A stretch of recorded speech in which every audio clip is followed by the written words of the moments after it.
tell the truth and shame the devil. I love being black. All right, people, we have a special guest in the house tonight. Mark Carter, activist Mark Carter, a lot of you know from the west side of Chicago, that's been about this life over 20 some years serving the community. We're talking about Chicago property tax and rent today. And I guarantee you, you will learn something today. And we're going to come up with a strategy to how to combat this thing here.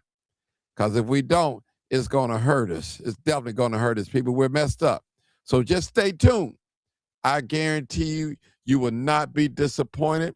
And we're going to jump right into the show. People, this is live, uncut, and unedited. Mark Carter, you may speak. Go ahead. What's going on, bro? What's going on, bro?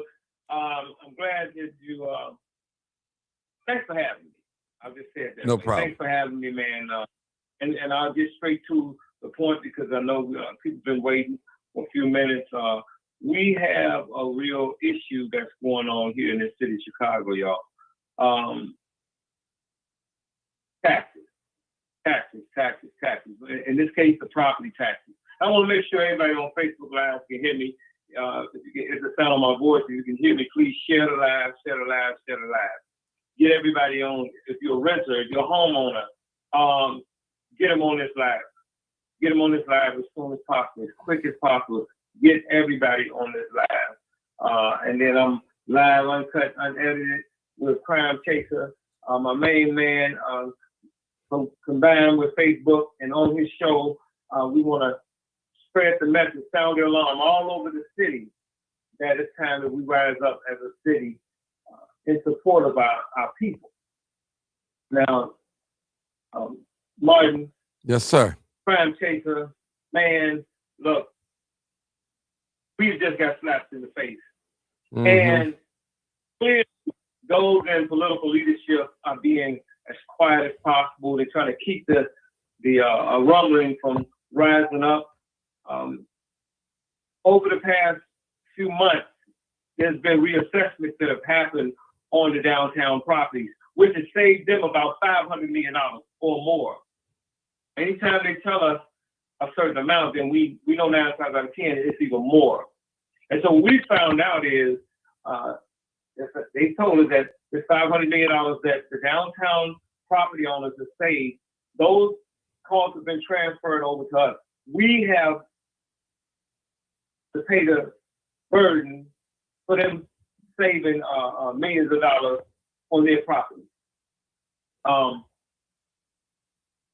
Yesterday, got a chance to talk to the assessor, and he was just, fumbling and bumbling all over the place and thought that we didn't understand what was going on. And so I asked him a very important question. And that question was, that $500 million savings that was given to the downtown property owners now has been transferred over to us as property owners or renters. Who gave the authority to only concentrate that amount of money into only black areas? Now, I hope y'all can hear me. Y'all give me a thumbs up on Facebook if y'all can hear me. I know Martin can. Yeah, I can hear you loud and clear. The question was, Professor Fritz Kagi, who gave the orders for Kathy authority to just focus that $500 million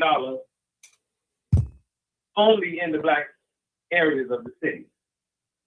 And some parts of the south suburbs, Martin. Mm-hmm. But we know that in Garfield, the residents of Garfield saw 133% increase in their taxes. Mm-hmm. Right? North, the neighborhood I live in, we saw a 99% increase.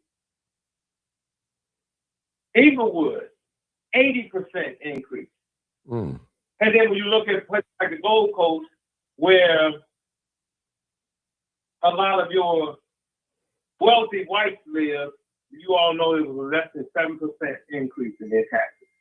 And so when I confronted Professor Kagi about this, his thing was, well, my wife and children are waiting on me, and so I got to get out of here. I said, well, you know what? You might have to get out of here, but this will not go unspoken. That we're not going to. That's right. I was laughing at you when you said it's not going to go unspoken. You're right. Yeah, so I let them know that we don't get to some results tonight. If you don't agree to redo this process, then we're going to come for you. I made it clear as day, and you know, a lot of pastors and a lot of the seniors that were in the place last night. We were out in Maywood yesterday, Mm-hmm. and his thing come in and try to shift the blame, but because I understand that he wasn't able to lie to me, where he could kind of like trick himself in the room and some of those pastors. And so again, I asked him the question: who had the authority, and who decided? Who has the authority to decide to only take those taxes and focus them in mainly the poor black areas across the city? He never answered the question. And then one of the pastors who understood the question that I was asking him turned around and broke it down even further to ask him again. And like I said, he was ready to go at that point. And so I let him know that although you have to get to your family, stay tuned. We're going to come where you and your family is. We're going to come on your block. Mm-hmm. We're going to come to the office. We're coming downtown to make some noise. And I'm saying to all of us all over the city of Chicago, in the county of Cook, that saw a huge increase, get ready because the uprising is about to happen. Mm-hmm. And we don't have to always screaming and any of that. Our mere presence and numbers are going to send shockwaves through downtown. Yes, sir. Through the office of this, he would not be allowed to make this move that he has made on our community. And I'm going to say to y'all that don't understand what just happened, that when you raise the taxes, then automatically the rents on people are raised. And in this case, the rents are going to double and may even triple in some places. In order for these people to be able to afford, and I would say probably out in the south suburbs, it may even triple out there, double here in the city of Chicago. But whichever way it happens, as a unified front across the city, because these increases were only geared towards the poor black areas. I heard people say in the brown areas, but I don't have time to spend our time fighting for them. They have to fight their own cause. This is no black and brown anything. Okay, and I hear a lot of our people always use those terminologies, black and brown, but we never hear the brown speak of the black. So we're talking about black people in this case. Mm-hmm. Now again, they have to fight their own fight. And so that question again, I asked them, who concentrated those increases only in the black areas? And in most cases, the poor black area. Mm-hmm. And I said to them, hey, Mark. I know who did it. The Republicans did it. Well, see, the difference in Chicago versus one of these other places is, and it's to everybody who don't know, every politician, every level of government in the state of Illinois is Democrat. The local level, county level, the state level, and the federal level of all our issues are all Democrats. We don't have any Republican politicians in the state of Illinois, the county of Cook, the city of Chicago, and on the federal level. Mm-hmm. And let me say that again because somebody said that, and I hope the people can hear me, Martin. Yes. But there are absolutely, and not only do we have all Democrats in power, but our governor is Democrat, mm-hmm. our attorney general is Democrat and black. Uh-huh. Our Speaker of the House is Democrat and black. Our lieutenant governor is Democrat and black. Our Cook County Board of President is Democrat and black. Our mayor is Democrat and questionable, you know what I'm saying, his blackness, but he is in the dark like ours. And I can go on and on and on, from the police chief to the 20 black aldermen. We have all these black people in power, and they're allowing this to happen. And we have to step back and let it happen.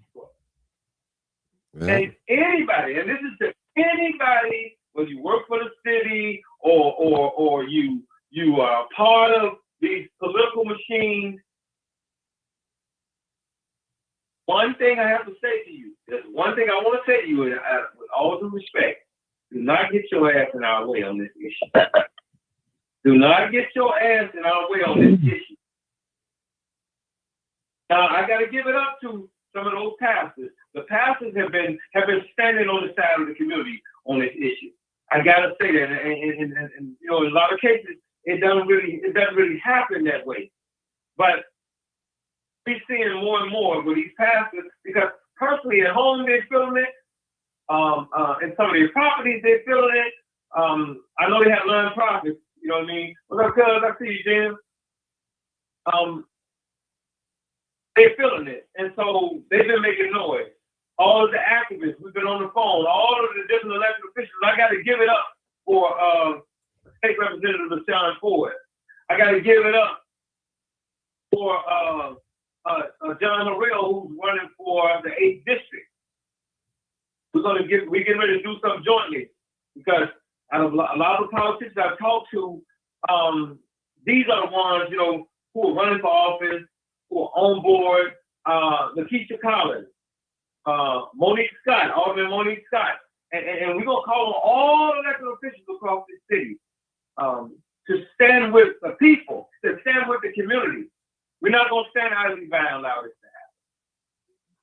to happen. Martin, we talking.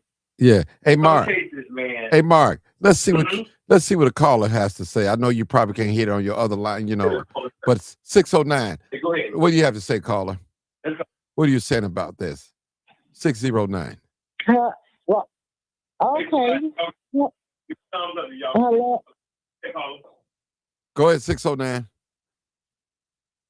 Hello, everyone. Hey. I just want to say, I'm going to say, come on now, 609. the agenda, come on. And it may be strong, but remember this, they say 15-minute smart cities. And this go where we at with taxes, everything all over in the city. 15-minute smart cities. What do they tell y'all? They're coming for the cities. No. Okay. See, we clear what they think they're gonna do. So this is about what we gonna do. Okay, no, we today. That's what we're gonna do. Ain't gonna be no what white folks got. I'm not gonna say they're gonna prosper. I didn't say they're gonna prosper. But that's their agenda. Okay? Let me explain it to you.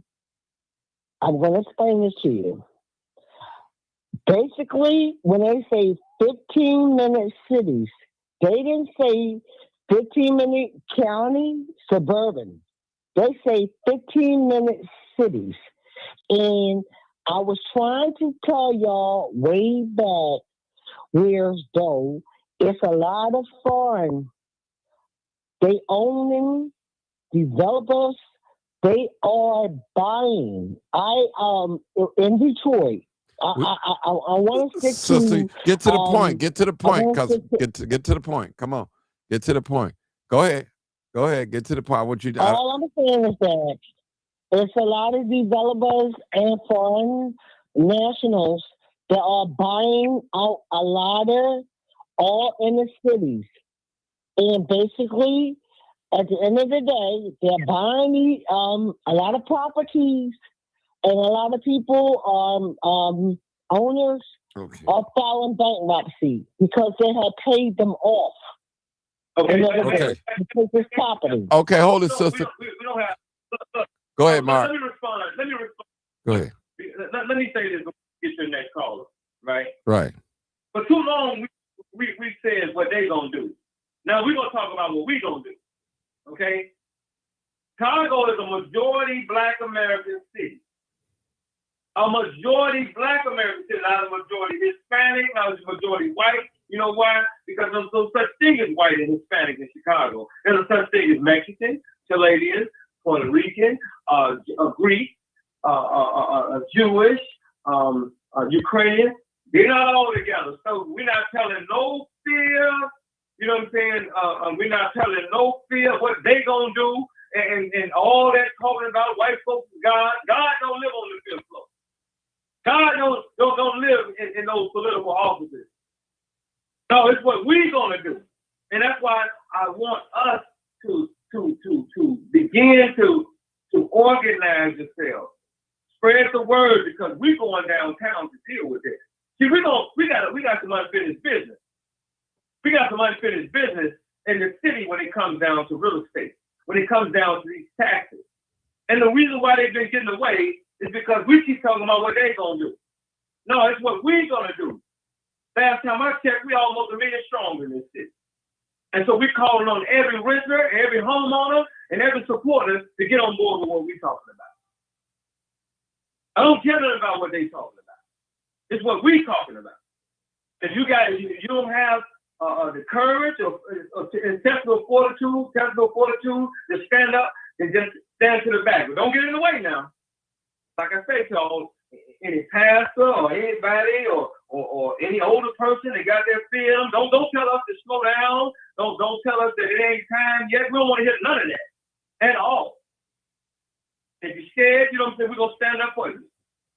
Like I told the assessor yesterday, when we walk out of this room, you're gonna know that you got trouble. Now, I said to him that I would urge you to listen closely to what we're saying. And I said we, even though I was talking to him directly, I said we because it's a us, it's a we. All that I and me stuff, we don't believe in that. No, the power is in we, not that I and me. I don't want to hear nobody talking about no I and me. No, it's about us. And I said, the thing that I said to him was, when you leave here, your task is to go back and spread that increase, that $500 million increase all over the city and not be concentrated in the rest. Now, if you decide that you're not going to do it, then you're going to deal with this hell we're going to bring you.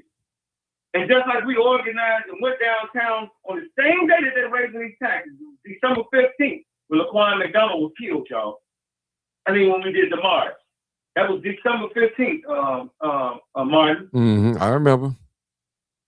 So the same day has come back around to where tomorrow they're gonna all the taxes are due.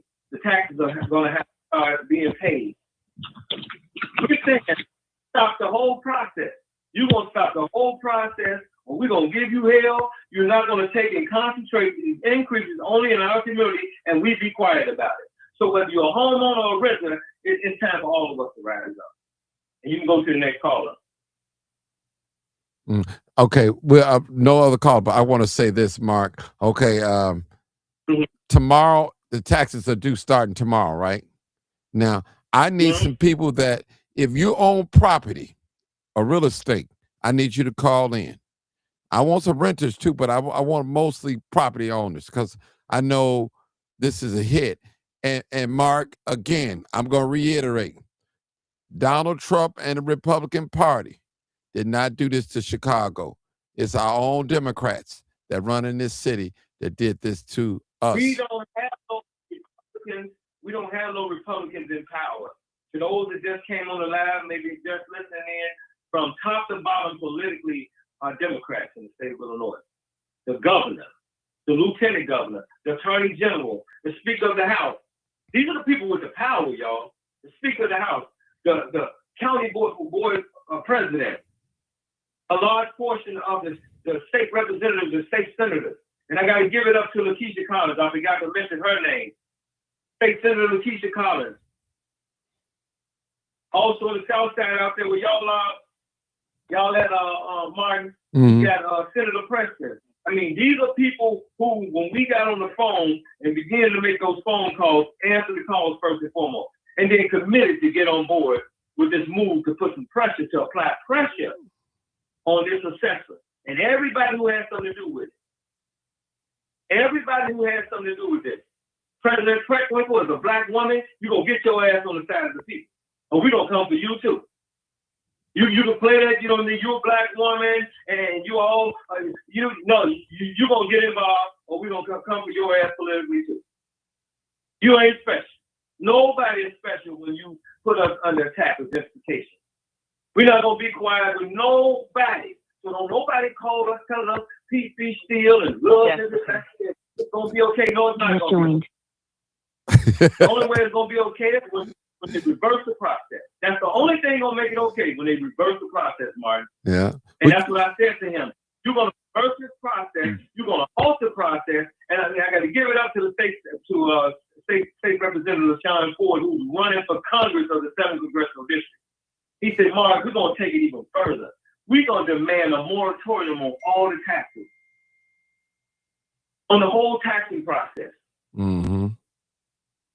Okay. He said, man, tomorrow morning, we come together, we demand a moratorium on this tax process until there's fairness.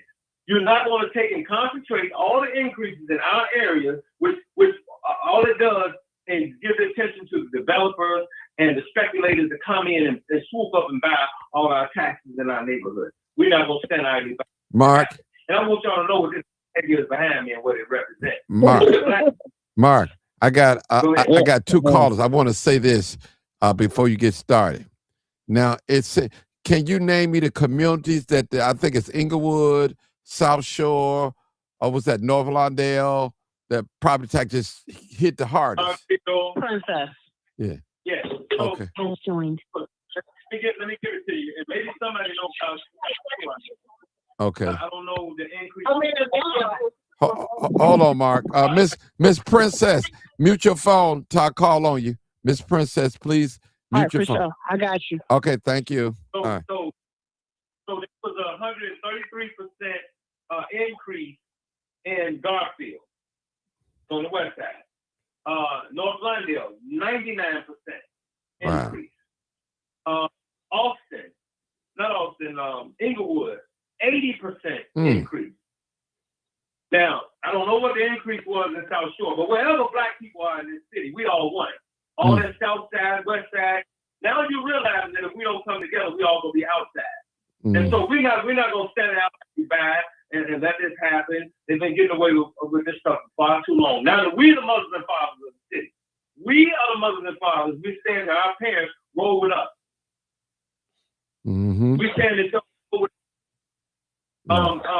Last thing, can we get to the caller?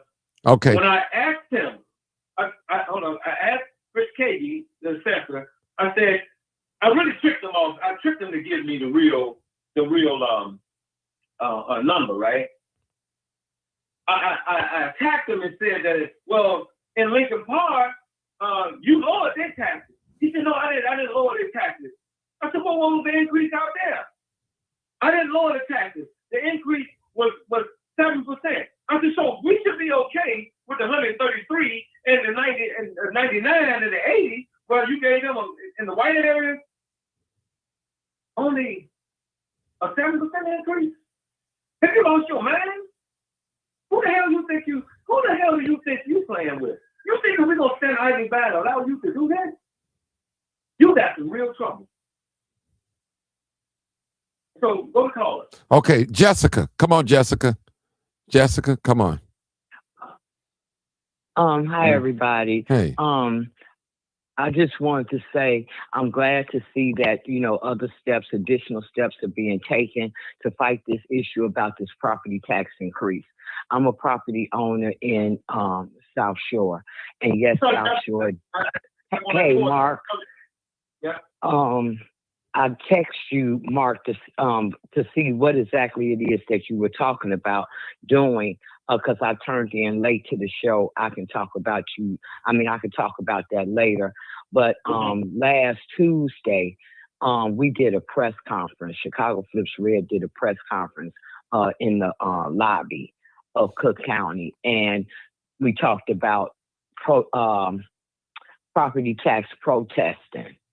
And also, I wrote a letter to Maria Pappas demanding a meeting about this, about the difference in the tax increase in the South Side and West Side versus those on the North Side and downtown.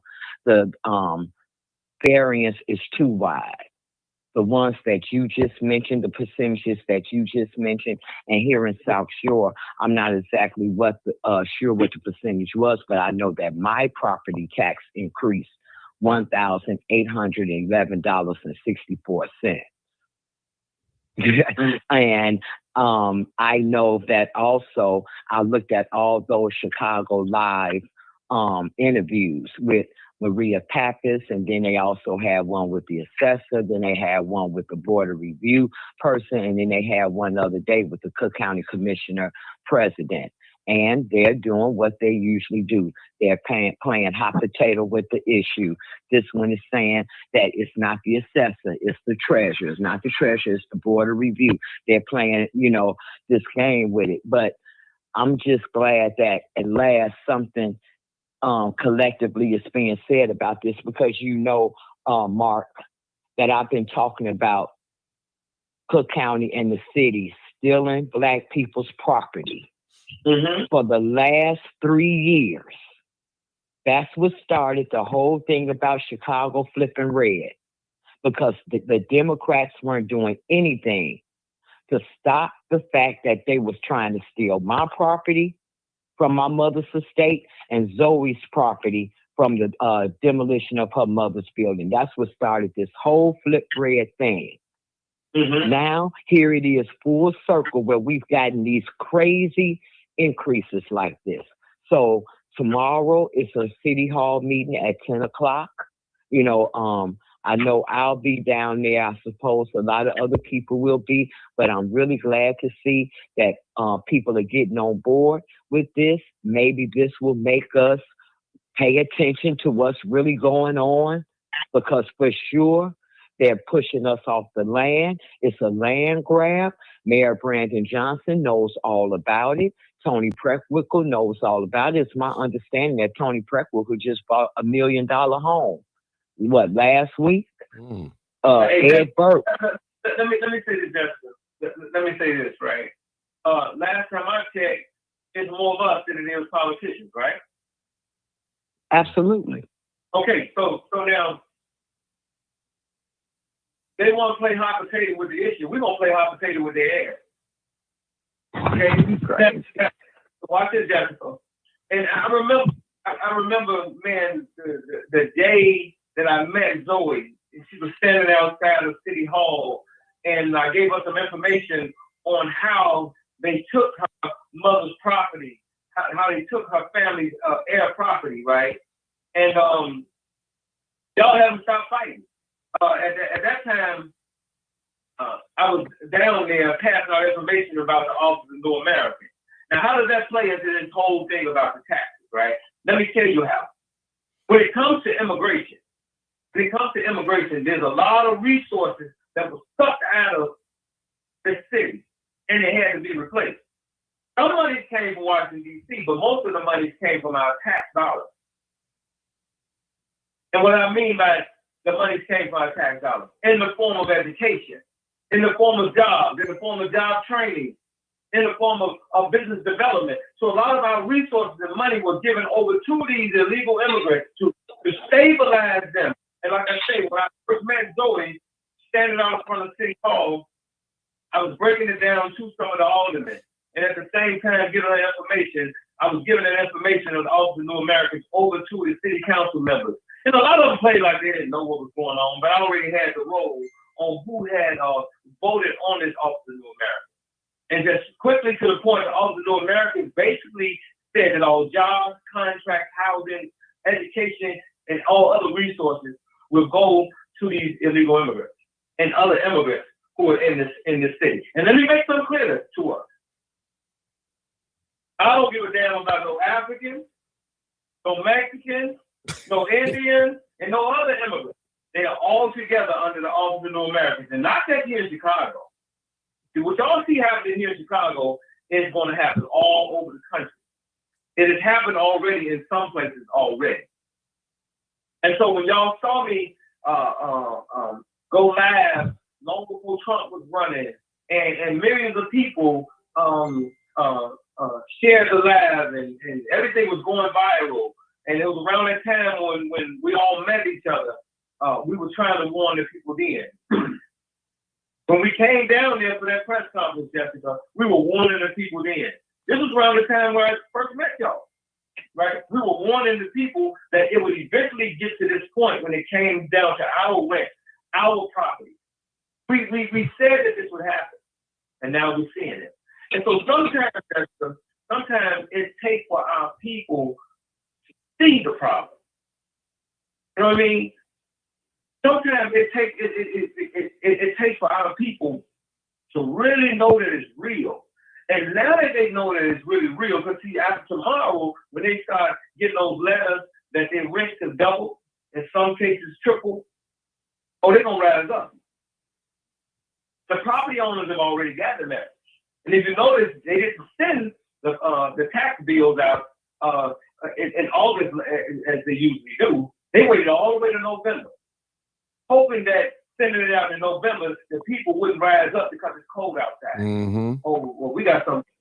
Oh, we got some for them on this. Mm-hmm. We got some for them on every renter, every property owner, and every supporter that at the sound of our voice, when we put the message out, rise up. Rise up politically and economically. It's time we hurt their politics and hurt their pockets. Because that's all they care about. All the talking, they don't care about that. They care when you mess that money in the politics. When you start organizing to unseat Chris Katie and everybody else who had something to do with this. And don't you think that I don't know the role that old Negro down there, the board of review. What's his name? Somebody tell me his name. That lawyer guy. That lawyer guy. Larry Rogers. Yeah, Larry Rogers. See, Yeah. Larry Rogers is part of those attorneys who work on behalf of those big businesses and big property owners downtown to give them those breaks, right? They assess those properties and give them those savings, and then those savings have now been transferred over to us. Now, it may not have been such a bad thing if they had evenly spread the increases, but to only concentrate them in our area and give the heads up and green light to these investors and speculators, we taking this personal.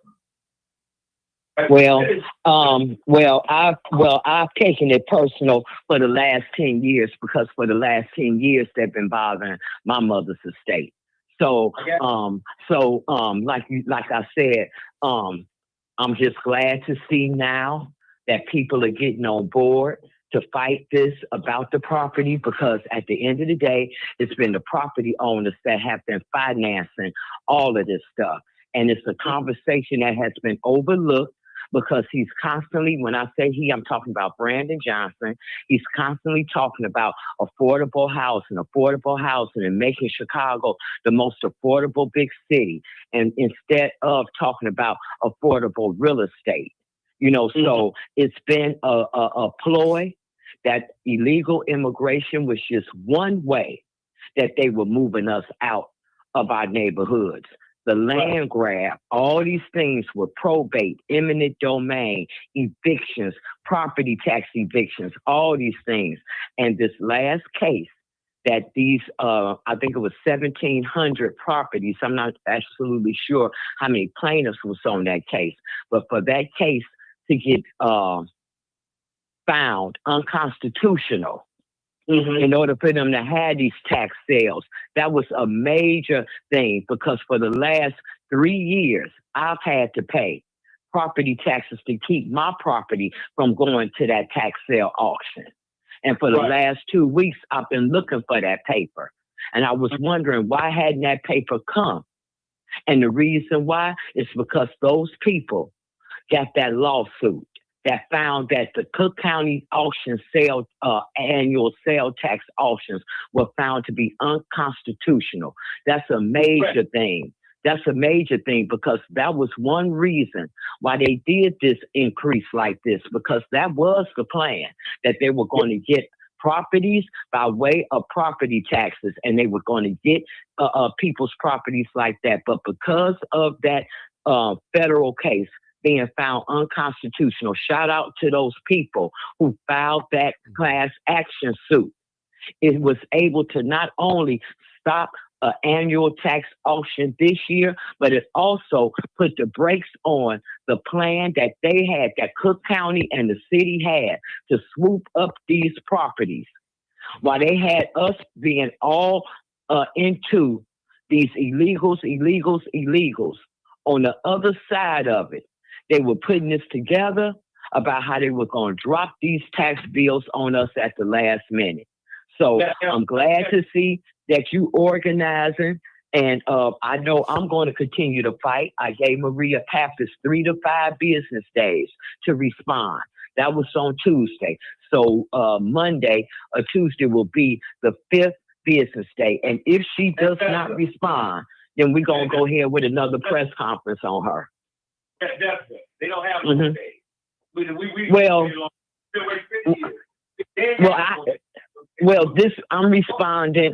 I'm responding to. Okay. All right. Okay. Because we are in go time now, right? Okay. Go now. And I know y'all been there on the front line, counting the pavement. You know, we've been dealing with some of these other issues and everything, but it's go time. We're looking for those who are ready to rise up. The talk time is over. Fuck all the talking. We're gonna put our foot in there. Well, and for sure that's true, Mark. And for sure that's true. You know, and for sure that's true. And it hasn't been just talking. I know for me, I've been having them in court. I'm not saying to you. Right. I'm just saying a lot of people. Okay. Okay. Okay. Don't take me. Don't take me the all wrong right. way. Okay. I'm not taking it the wrong way. I was just letting people know about the. Okay. All right. Okay. So thank you. Okay. And hopefully we'll see y'all downtown or not. Okay. All right. Thank you. 5519. 55. New call. Hold on 1 minute. Okay. Let me clear this up. Okay. Go ahead. It's very important that we respect our frontline fighters, right? I mean, and all of us have been spread doing different fights and different, waging different fights on different issues, right? Right. And by no means was I saying that it's just been talk, right? What I'm saying it's just been talk are the ones who haven't been putting the fight up, who've been sitting at home and not speaking up on the issues of mass immigration, how they flooded all these people into the country and into the city. I'm saying to those who've been out on the front line, big up, right? Because on the national level, we've been having these conversations over social media, and so we've been educating for the last 6 years nationally. And so I got to give it up to the sisters that have been down there, the few brothers that have been down there in City Hall, kicking the tables over. George,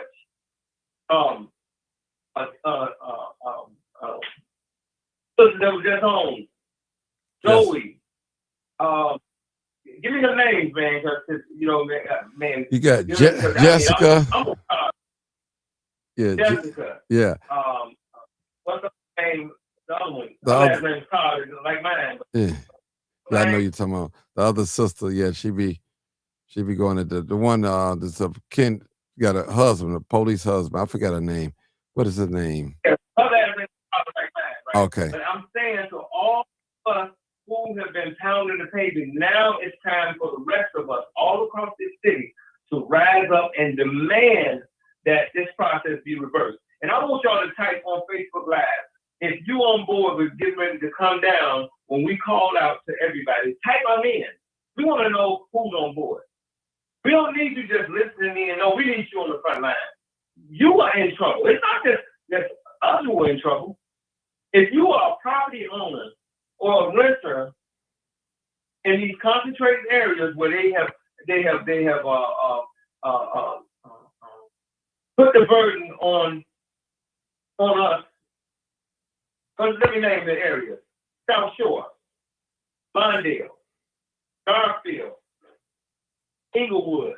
Now I know some other places now because I've heard some stuff about Park Forest out in the south suburbs. To start, if you're in those areas, I want to see you type that I'm in.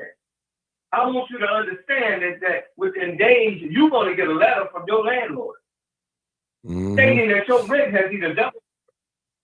Let me say this again so you will understand what's about to happen.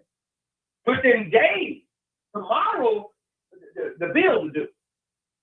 Tomorrow the bill is due.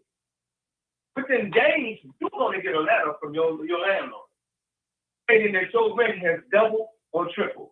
This is a fact. Understand? You may not hear me right now, but when you get that letter, you're going to remember that this was taken. And anybody who's not on this live and who's not on this phone call and let them know that this Fritz Kagi, the assessor, has waged war on our community. And when I asked him the question, who concentrated those increases only in the black area, he never answered the question. But we're going to get some answers from him. But we're going to get some answers. When we start moving the way we're going to move, everybody's going to want to talk. But if you go to the next call, I know we got another call. Okay. 5519. 5519. I think that's Princess, I think. Her name is. Come on, yeah, call. this is me. Okay, come Good on. evening. Good Good evening. evening, everyone. Good evening. Good. So I will say this, right? Thank you guys for doing this, first and foremost. Secondly, I love how it's a concentration on Fritz Kagi when you have several people that are in office that are allowing this to happen. You have people that are actually assessing the properties, then they send it over to him in order for him to send it out to us, right? And so for me, you know, there is no friends in this, right? At the end of the day, I see a lot of people moving to the beat of, oh, that's my friend, so I ain't gonna throw them under the bus. So everybody at this point needs to be thrown under the bus. Let me tell you why. They knew that by doing this, right? I've seen Fritz Kagi come out to them in 15, 20, 30 meetings, right? Trying to explain himself. And correct me if I'm wrong, I haven't seen Maria Pappas at one, right? So I sit back and I pay attention, like, okay, I see Larry Rogers comes out, and then I'm hearing the back talk where, oh, I'm not coming to the same meeting that Fritz Kagi is at. Joe, that's not how you do business, especially if y'all both work for the county. That's one part, right? Second part, breaking down the actual tax bill. I've looked at these tax bills, whether it was the South Side, the West Side, and I employ everybody. Take a look at that part where it says your breakdown is like a little tax calculator on the left-hand side at the bottom. Every person across all these areas we're talking about has the same type of homeowner exemption, somewhere around $660, $650 deduction. If you're a senior, they all got the same deduction for senior citizen exemption, somewhere around the mark of $550, $560, right? Mm-hmm. All of them don't have the senior freeze. So let me say this, right? And again, we can always sit here and agree to disagree. But one thing I could tell you without a shadow of doubt, that's why I stood with Fritz Kagi when he did that press conference. He passed legislation, right? Because remember, all these people been in office for damn near 30, 40 years. He just recently went to Springfield and said, hey, this don't make sense why we steady have the threshold for a senior freeze at $65,000. So next year, I think it's bumped up to $72,000. The year after that, it's going to be $75,000. So all these people that are retiring can qualify for this extra deduction, which reduces their tax. Now, back to the tax bill, that little tax calculator, right? When it breaks down at the top portion, you have the city double taxing these people. And I implore anybody to get a tax bill. And correct me if I'm wrong, some people don't got it. Majority of people got it. You got a tip, right? So in Lawndale alone, I think we got 3 or 4 tips. So you have that City of Chicago tip, and it's the Board of Education, then it's another City of Chicago. Why is it 2? Right? So these are the things that they get over on us. But then even when you look back at 2023, it was there in 2023. But guess what? When it bumped up to 2024, $4,000. So when I keep hearing this stupid thing about, oh, it's only a $700 increase, y'all attacking the wrong person, right? So when they say they're sitting here telling us on the front end, oh, we're not taxing nobody, where's that extra line coming from? Why is it bumped up to $4,000 this year and it wasn't that amount last year? And I will close with this. Okay. At the end of the day, we don't see the smaller organizations or anything else see these fucking tips for us. I see all these big organizations coming into our community. And again, it's not to knock nobody. Yes, we need development, right? But share and facilitate that equally. When you put all that tip into somebody, prime example, like Aldi or any of these other businesses, when they get tired, they get up and leave and there's no consequences. What are we really doing here? And we constantly keep electing the same people in and do the same thing, right? So I get it. Yeah, let's get down here. Let's make a big fight. But make sure when we go in those rooms, I don't care who has backdoor conversations or any type of backdoor deals. Just make sure it makes sense. That's all I'm saying. Because at the end of the day, we all trying to dogpile on one person, and it's a 3-point party. I ain't seen this lady one time come out and say, hey, you know what? It's a mess. Oh, we need to do this. This lady got on national TV, Maria Poppins, and told people, don't pay your taxes December 15th. If I'm not mistaken, an elected official ain't supposed to be doing that. National television that told people, don't pay your taxes, wait till the 16th. Here's the killer part. She said, wait till the 16th to pay your bill. I'm going to get you on a payment plan. I'm not going to have you pay 18%. I'm going to have you pay 9%. That's lightweight racist, right? Because we know the average person likes a layaway. They like a payment plan because, like, man, it's too much. So how you going to put me on a payment plan? But if you look at your tax bill, she's telling us 9%. Hold on one second. I'll let you. See, we're saying, and we want to stay focused on this right here, right? We're saying a moratorium, period. We're saying a moratorium put a stop to this process because we got unfinished business with the property taxes they bought prior to this tax bill. And so listen where we're going with this, right?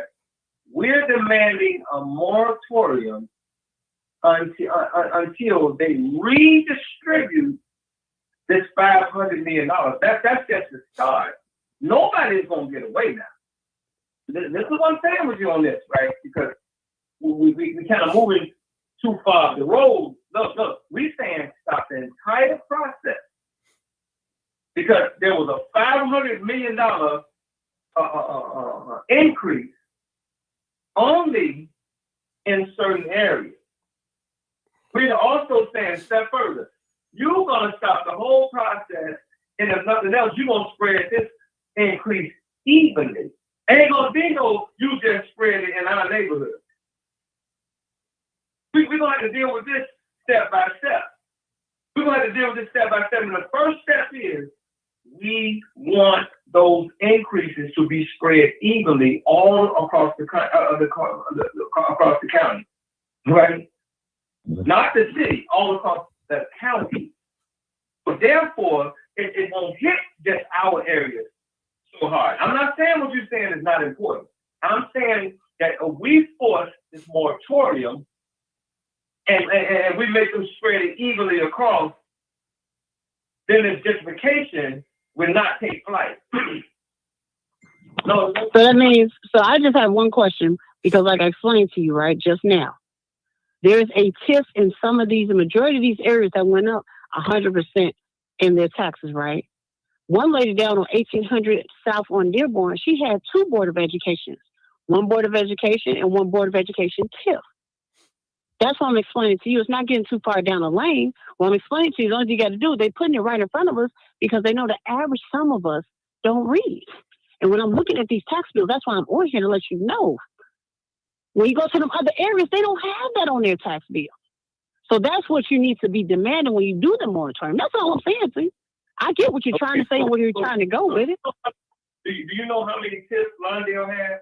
Are you 4. how many TIF districts Lawndale has? Yep.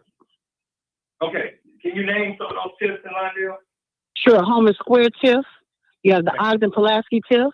You have the Midwest TIF. And there's one other one, the name escapes me right now. than Pulaski, you know what I mean? And so we have about 6 to 7 TIFs in our area, on the Midwest being the largest one, right? And see, and these TIFs have been in place, each one of them stay in place for 22 years, which means 25. that all those dollars that are compiled in all those increments that are pulled in are going into these so-called pots for development. And so on top of the money being ported, meaning that the monies are being taken and put into places like Halsted, on top of that, the developers and contractors and service providers are more likely to be from outside of our community. That's the reason why I'm saying if we can port our taxes and our tip dollars to your area on Halsted, then goddamn it, you know what I'm saying? We're gonna spread this increase all over the city. See, this is how you put a stop to what they're doing. See, it changes the whole game when we saying that if you're gonna use our Midwest tip, Halsted, Greektown, then goddamn it, you're gonna pay into it. You're gonna pay into it. Ain't gonna be no they're gonna pull the resources out of Lawndale and then let white developers come in. See, they did that on our parents. And our parents didn't have nothing to say. I remember this shit almost 27 years ago when I first got into activism. We were reading this stuff, John Paul Jones and Valerie Leonard and the 20-year quality of life plan. Huh? I said the 20-year quality of life plan when they were having the meetings down at Old St. Pat. Right now, I'm talking about the tips. That was no quality of life plan until 2003.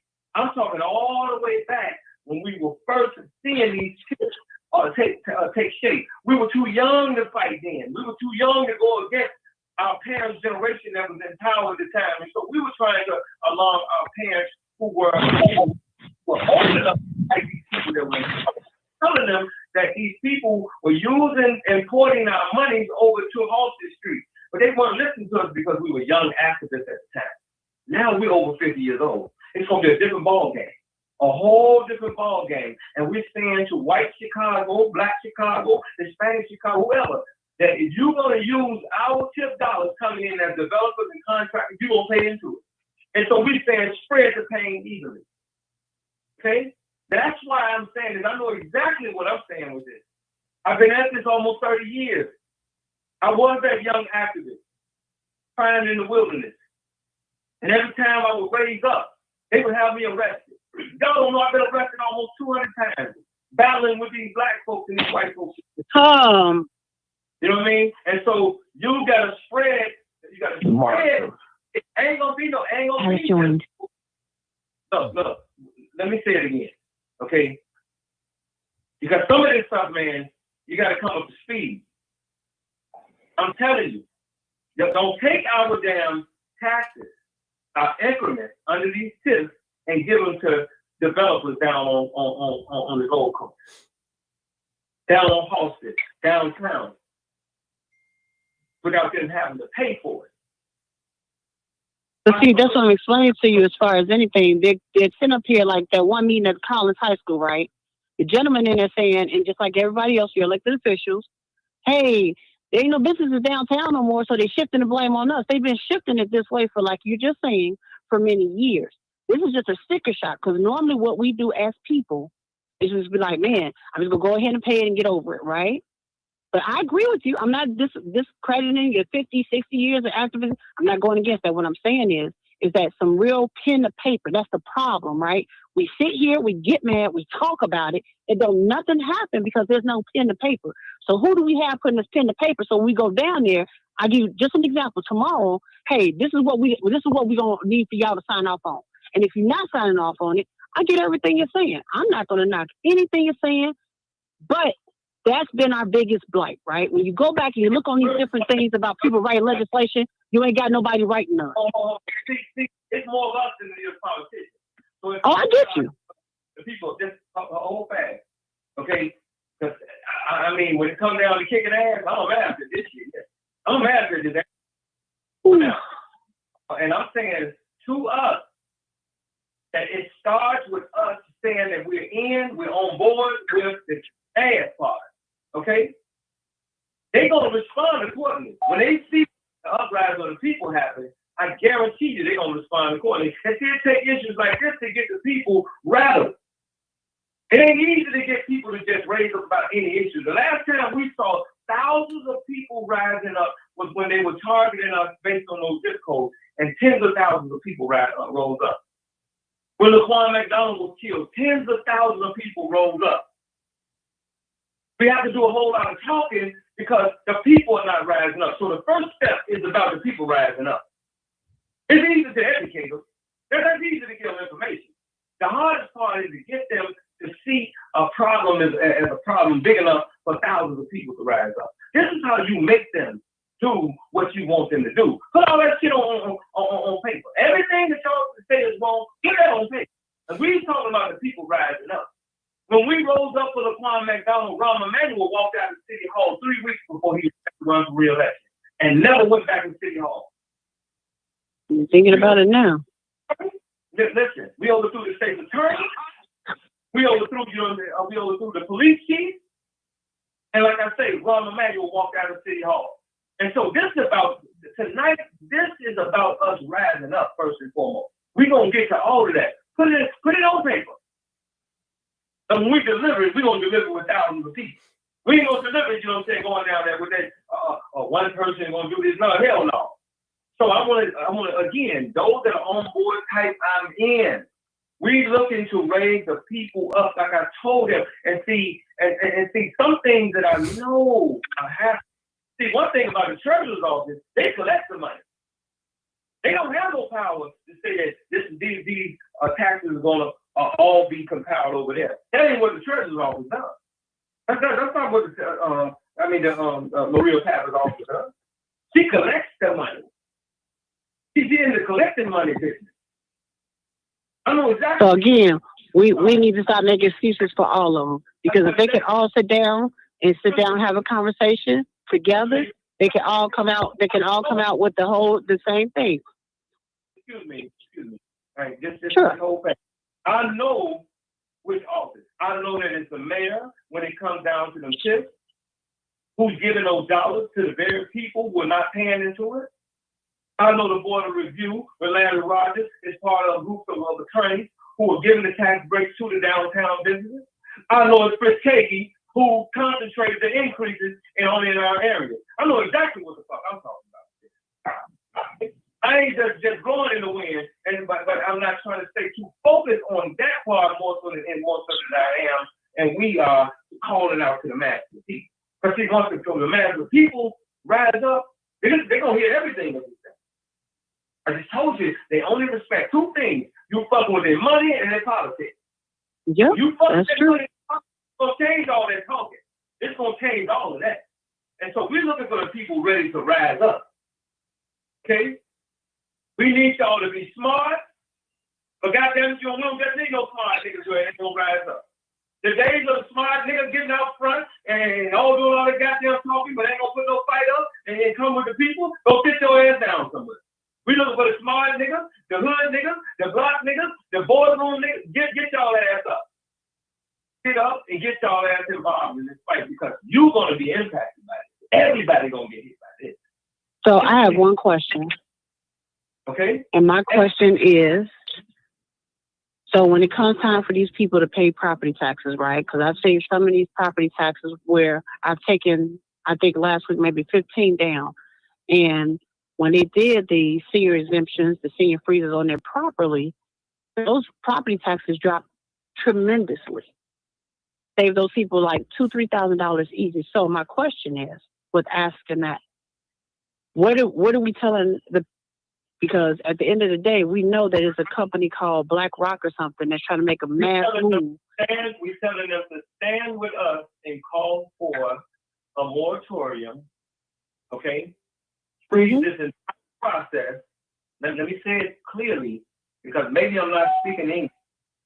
I'm saying clearly, we'll freeze the process, a moratorium, to freeze the process until these increases are spread evenly. Let me say it again, because it's the most important part. All that other shit, if you don't take and spread the taxes evenly, You skip over that part to go to the other shit, you know what I'm saying? You're gonna get hit. And the investors are gonna come in and start sending the letters under the doors, all kind of shit. Yep. Yep. Just look, stop the bleeding. They have concentrated, let me say it real slow. They've concentrated all of the increases only in specific neighborhoods. There's 77 communities in the city of Chicago. Mm-hmm. They've concentrated these increases in less than 10 of them. Okay? In less than 10 of them, which calls to be like double and triple. And so we do everything in our power to demand that they spread it evenly. We did the math. Every property owner will probably be seeing an increase of just over $1,000. Okay, so let me ask this question again, because you have seniors that might be able to chime in this with their grandkids, right? So let me say it slow so that the seniors can catch on, so they can understand what you're trying to express to them, because they're scared, right? And so I'm gonna tell you, at least 300 that I've talked to, they're scared.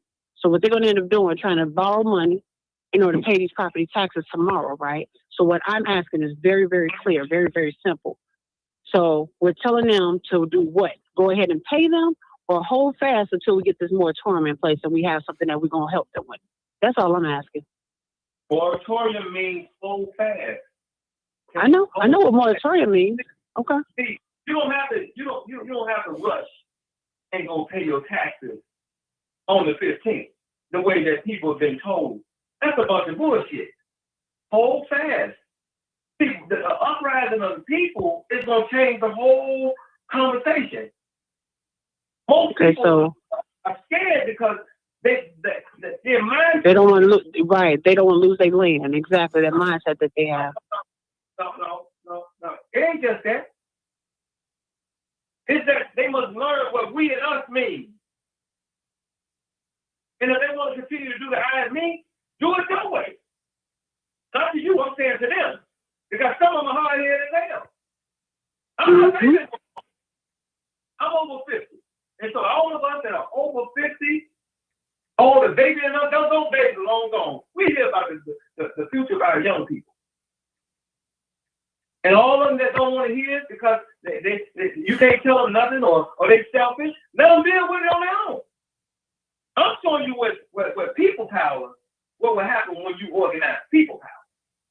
Okay, so telling them to hold fast. Come on, we'll go to the next call because we keep going over and over this, you know what I'm saying? We saying moratorium, and with that moratorium, we stop the entire process until you spread those taxes evenly. Don't spread them increases evenly. That $500 million, you're not going to just concentrate that shit, that amount into our areas, and then these developers and these contractors and speculators and investors come in about doing. Now, anybody who can't hold on, let them go do it on their own. Let them go do it on their own. It's more than, we got about 530,000 homeowners in the city of Chicago when we look at this whole layout. If a few of them want to go and be hard-headed because you can't tell them nothing, stop talking to them. No, I get you, but they're scared. You have to realize too, Mark, okay, as far as anything, they're scared. They're over 50 years old. I get you. They're over 50 years old, and you're only scared when you operate by yourself. Gerald Kelly. Right. Okay? That's joining. If you want to be hard-headed because you can't tell them nothing, stop talking to them. Hey, Mark. I get you, but they're scared. You have to realize too, Mark, okay, as far as anything, they're scared. Hold on. 708. Hold on, y'all. 16. Hold on, Mark. 1679. 1679. Mute your phone. Mute your phone. Okay, thank you. Thank you. Mute your phone. I'll let you come in a minute. Let's take a call. We got two more callers, Mark. We got Go ahead with the call. Okay, he just hung up. Marcus just hung up. Okay, 1679. Come on, caller. 1679. Turn your audio down. Turn your Facebook and YouTube down. 1679. Come on, caller. 1679. Yes, Martin. Yes, sir. Yes, sir, Martin. I'm here. All right. This is what I need you to do. I need you to turn your Facebook down so it won't be a delay. Now, That's hold on right. a It's minute, all, hold on 1 minute, Mark. Everybody on Facebook Live, share the live. Share the live. Get some more people in here. I'm constantly saying things repetitively because I'm starting seeing names coming in. And so I'm saying it over and over again so everybody who comes in will get it. I'm intentionally doing this. I'm intentionally saying it over and over again because I know new people are coming on. I may seem like I'm crazy, but I'm not. So share the live. Everybody share the live. If you're on the call, have some people call in. It's time to rise up. We're not listening to no goddamn politicians, no pastors, none of our, nobody. Tell us that it ain't time yet. And I'm telling y'all from almost 30 years I've been out here on the front line, the time of waiting and holding up is over. And the only people we listen to are the ones who are on the side of us. Mm-hmm. All y'all got pastors who y'all know in politics and they want to step up and stand in front and try to save or Chris Kagi or Larry Rogers or Frank Winkle, you know what I'm saying? You better take the pastor and stay his ass over there in the church. If the parents scared, go sit y'all ass down. We got it. hey, Martin, can I say something? Yeah, hey, Mark, let's. The men that's scared, to the men that's scared, right? To the men that's scared, get your punk ass out of the way. Go sit down and shut up. Because we ain't dealing with no punk ass men, period. You've been telling these kids to pull their pants up while your punk ass was scared to put your pants on. Go sit your ass down somewhere. We got it. All right, We Mark, got it. let's take the next caller. Come on, caller. 1679. Come on. Hey, Martin, how you doing? This is Gerald Calmy. Listen, I'm out here in Harvey, okay? And my taxes went up. The very thing that they're doing in Inglewood, Lawndale, and across all the black areas, they did it in Harvey first, okay? My tax bill went up. I paid over $4,000 over what my taxes would normally. Over $4,000. Now, I paid it. Now, this gentleman talking about the moratorium to have that in place. That calculator is still clicking. What's her name, Pappas? Yeah, you talking about, okay, don't pay your taxes tomorrow. I guarantee you, the day after tomorrow, when it comes up on the 17th, you got hit with an increase. So him telling everybody, oh no, don't pay it. You know what? That's just like our people. Like she said, okay, it ain't 18%, it's gonna be 9%. Oh yeah, 9%. Who has 9% to constantly keep kicking out and nobody else is footing the bill? Let me ask you a question. Let me ask you. And I'm 65 years old, okay? So I'm not no youngster. I've been in my house for 37 years. Okay? So, you know, this brother, you good. But let me tell you, at the same time, you go down there, you're talking about everybody band together. Yes, we go down there banding together, but if ain't nobody got their head on straight, then you're just doing a whole lot of talking. Let me ask you a question. Okay? Any decision that's made is a goddamn man-made decision, right? That's a man-made decision, right? The laws. God damn it, and enough pressure applied to her, she'll reverse that shit. Just like during the pandemic, they stopped the clock. They know how to stop the clock when they want to stop it. They control the laws. Let me say it to you, because at 65 It's a democratic stronghold. It, all the way up to the governor, all the way down. It's a democratic stronghold, and they run the laws. They set the laws. You're 65 years old, and y'all let this shit happen. So no, don't just blame me, because you know what? I'm on the front line. Be talking back and forth with him. I don't even talk to no motherfucker older than you. You know what I'm saying? That be talking. Well, you know what? You ain't got no good guy. You ain't got good common sense. You ain't got good common sense. You 65 years old, and y'all let this shit happen. You know what I'm saying? It's time for you. Oh, we let it happen. We let it happen. Y'all let this shit happen to us. Y'all let this. You know what? You in your 50s, and it don't make no damn sense. You still don't even use your head properly. If you ain't trying to follow what we saying, Get your old ass out of the way. You know what? You know what? That's the problem. You got too many damn followers. Man, you gotta go, man. I ain't got time to be talking to old niggas telling me no shit for no goddamn white folks don't do. What the fuck you gonna do? What the fuck you gonna do? Brother, all I'm telling you to do, all I'm trying to pass on to you is some knowledge, okay? You 50 something, I'm 15. I'm 15 years older than you. I didn't get 15 years older and didn't learn anything. Yeah, I'm here. Come on, let's go to the next call. Okay. I'm gonna be this. Okay, brother. Y'all got to stop kind of like disrespecting each other, Mark. I mean, the brother called in. He got a legitimate question. I know. We just serious issue. We just dealing with a very serious issue. Right.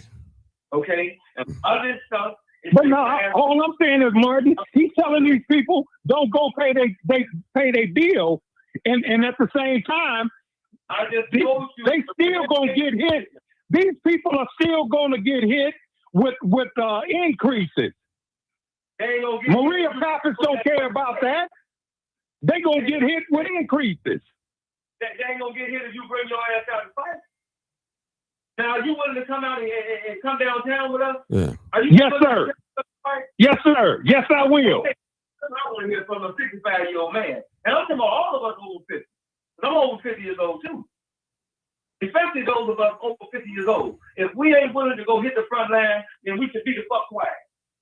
But like I said, when you go down there, you don't go down there screaming and hollering and don't have something in your right mind to talk about. Like the woman said, put it on paper. Everybody needs to sign a petition. Put it on paper. You gather all of these people together and put it on paper. Let everybody sign the paper. This what got us in the predicament that we in. With that shit you talking. Yeah, right. We're not listening to you over that scared shit. You get your ass on board with what we talking about and stay your ass out of the house. If you ain't willing to come down here and stand with us and push the way we push it, you stay your motherfucking ass out of the house. And like the lady said, you put all of them together, Martin. You put everyone, you put Prep Winkle, you put Pappas, you put them all together at the same table. And then you tell them, look, you're not getting our votes. You're not getting anything from us. You don't wait and just get one person. You get them all in line. But see, maybe you I agree. Why I keep saying it over and over again. So let me calm down a little bit. Thank you. Calm down. You trying to run a one-man show is what you doing. Let me finish what I'm saying. Because I don't give a fuck you 65 years old. All right, Mark. Man, you curse. That shows me how much of a child you are. You cursing. You a child. You a child under me. I'm the man that you wish you could be. Okay. Oh my Lord. Okay. You think I want to live a life over again and be like you? Are you out of your mind? Okay, listen. Hold up. One mic. Hey, Mark, just tone it down a little bit. Tone it down a little bit, bro. We got to respect people. Go ahead. Yeah, doing all that cursing. Has joined. You ain't nothing but a child. You don't tell me how to speak. You still a child. Okay. Yeah. Okay, listen. One mic. Let's listen up. Listen up, because Mark is the guest today. Okay, Mark. So let me finish what I'm saying. So I'm saying to us, those are man-made decisions. I'm not listening to no old scared ass motherfucking men telling us what we can't say, how we gonna say it. The problem is you motherfuckers ain't never said it. That's why they're doing it. You want to check us, but you go down there. You know, your vocabulary is your IQ. Your vocabulary is your IQ. Man, let me finish what I'm saying. I ain't got to no motherfucker tell me how to speak. We waited 50 years and you scared ass niggas let this shit happen to us. Don't you tell me how to fucking speak.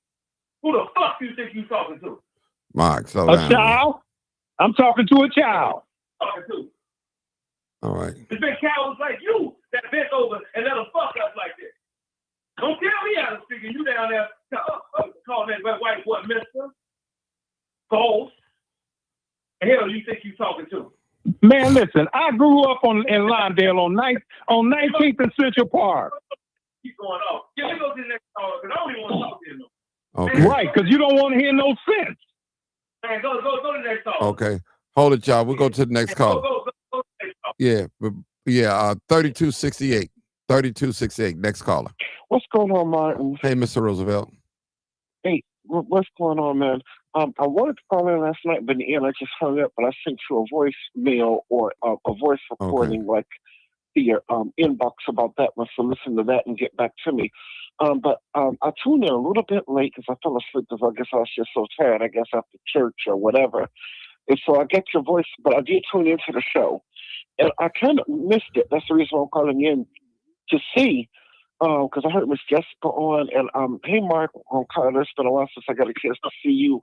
Hopefully you've been doing good.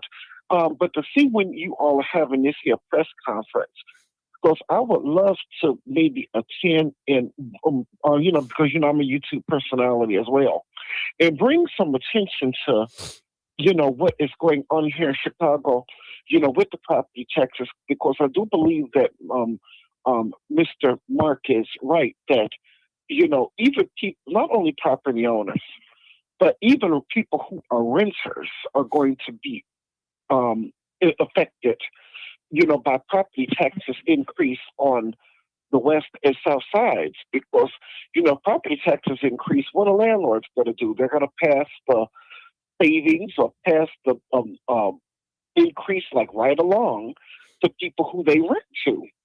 And, and I think that the nation needs to see what they are trying to do in trying to run Black people and make Black people make a mass exodus out of Chicago because of the evil, corrupt, democratic policies that they have against us. So I want to know when this press conference was. Is this tomorrow or is this going to be Wednesday? Because I do know that the deadline for the paying this property tax is also tomorrow too, I believe. So, sir, look. Because let me calm down a little bit for the people here that weren't here, right? Yeah. And so this is about us, first and foremost, corralling the people. We have to corral the people. I believe that. Only our people who believe in this is all about me. I'm getting mad. They're the ones that are scared. They're the ones that are scared. Why? Because they've been selfish. They've been operating by themselves and got us in this predicament that we're in. And they don't want to be called out for those type of actions. And so all we ask is that, hey, look, if that's what you believe in, it's 522 property owners in the city of Chicago. Everybody ain't got to come. We just need a critical mass.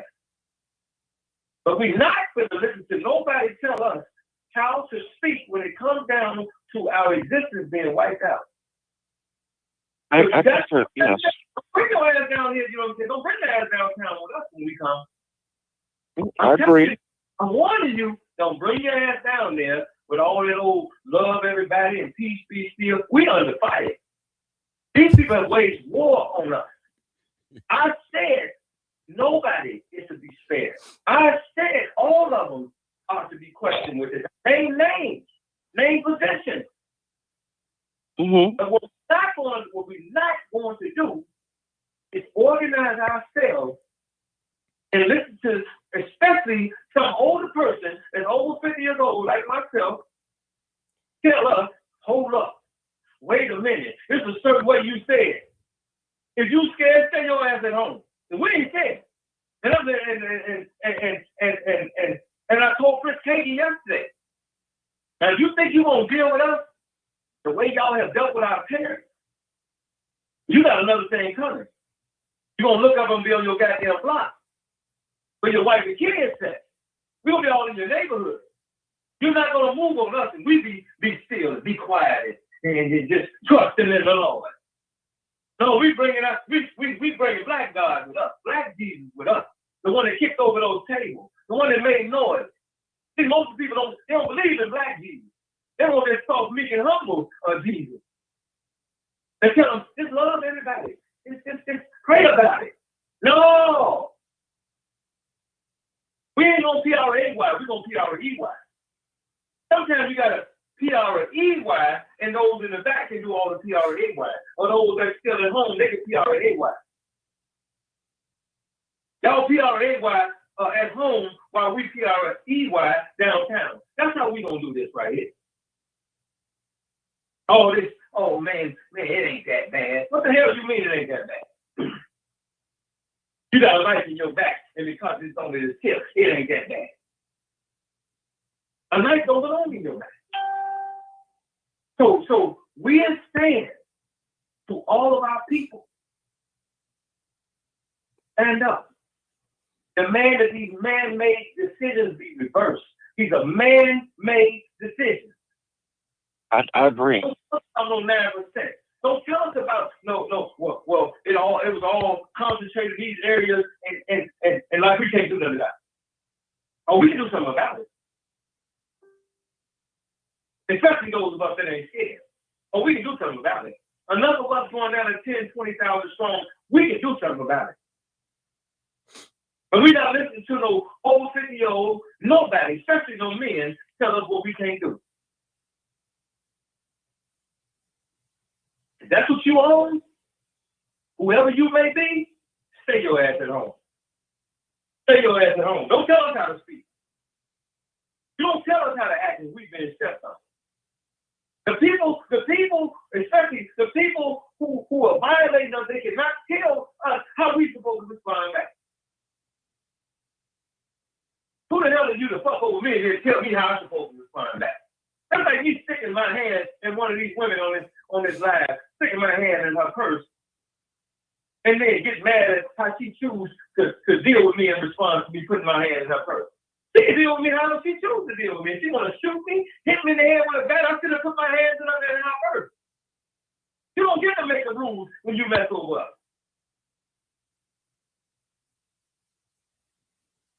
Don't come in here raising your voice at us when you're down there calling that white boy mister. You're whispering when you're around the white folks. Don't break no ass and tell I don't give a damn you're 65 years old.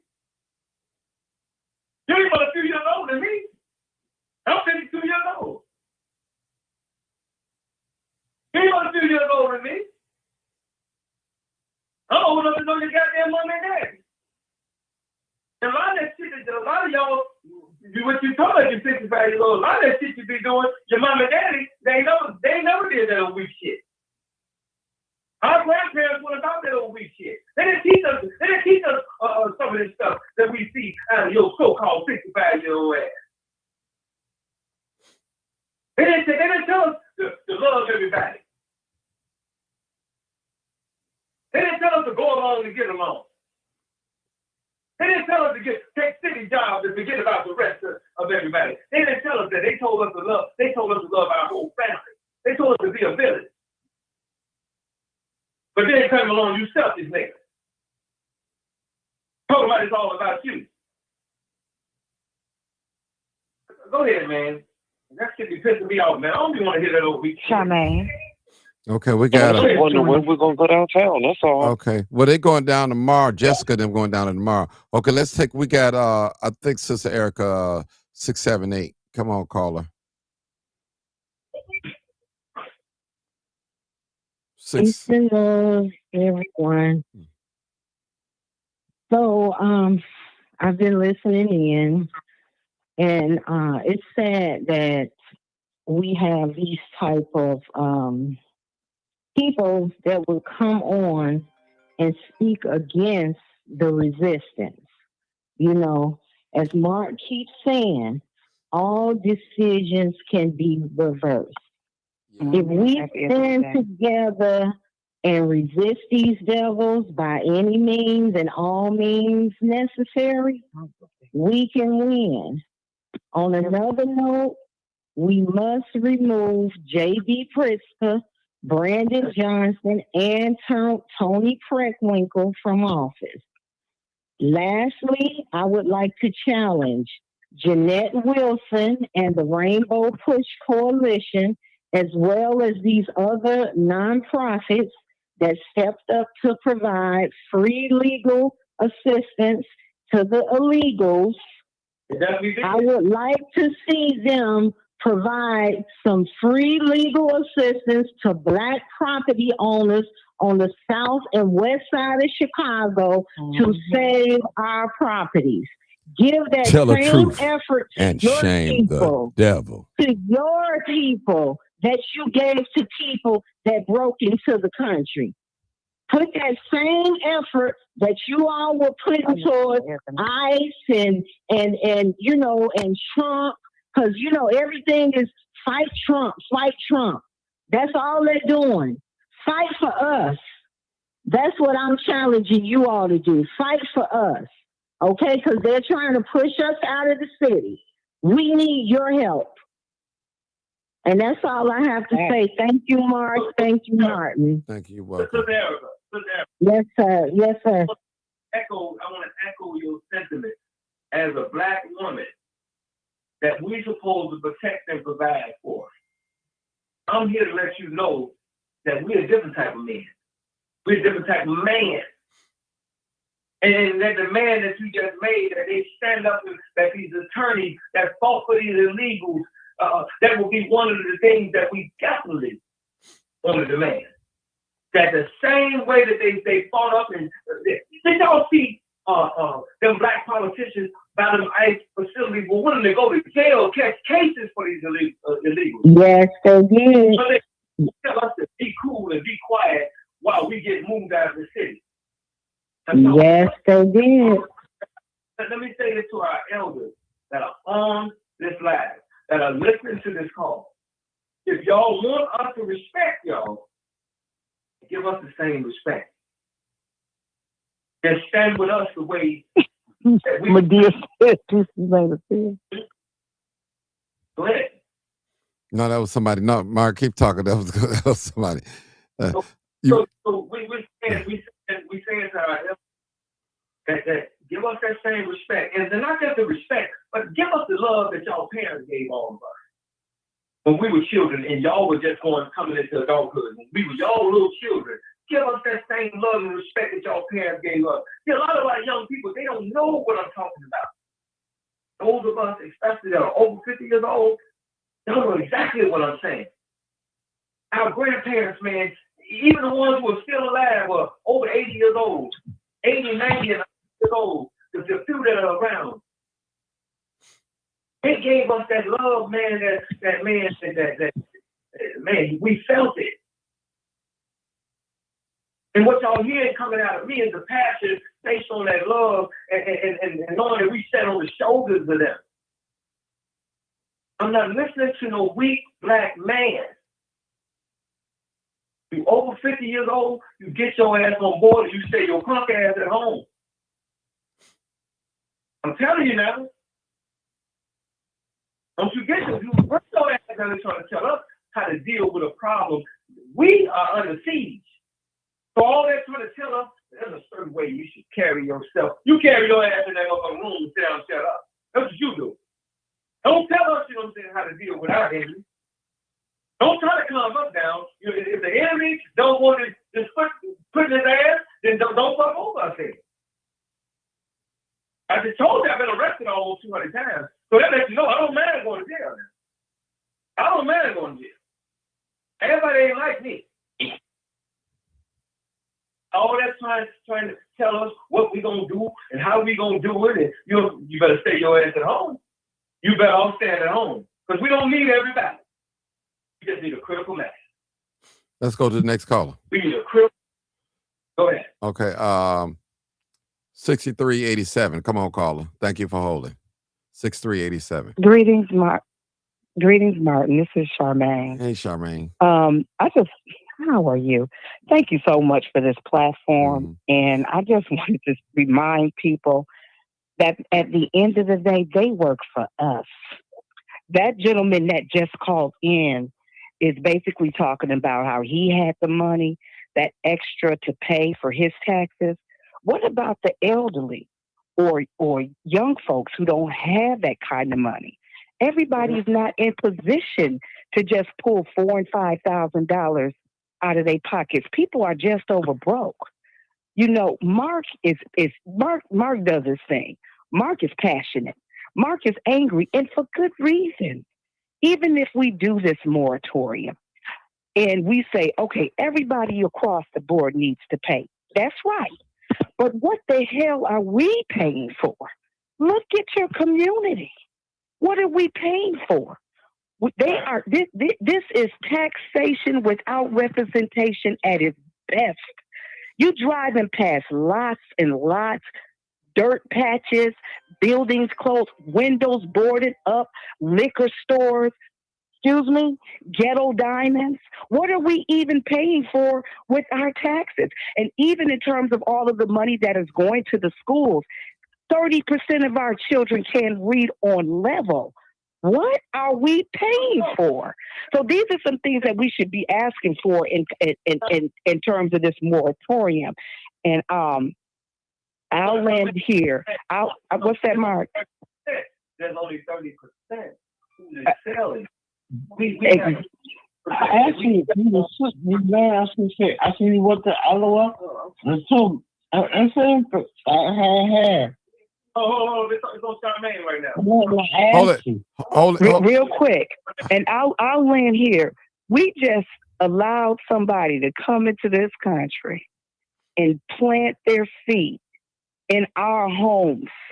We are paying for our demise at $2.5 billion. Now, I understand how they're trying to blame this all on downtown, but anybody who's taken an accounting class understands debits and credits.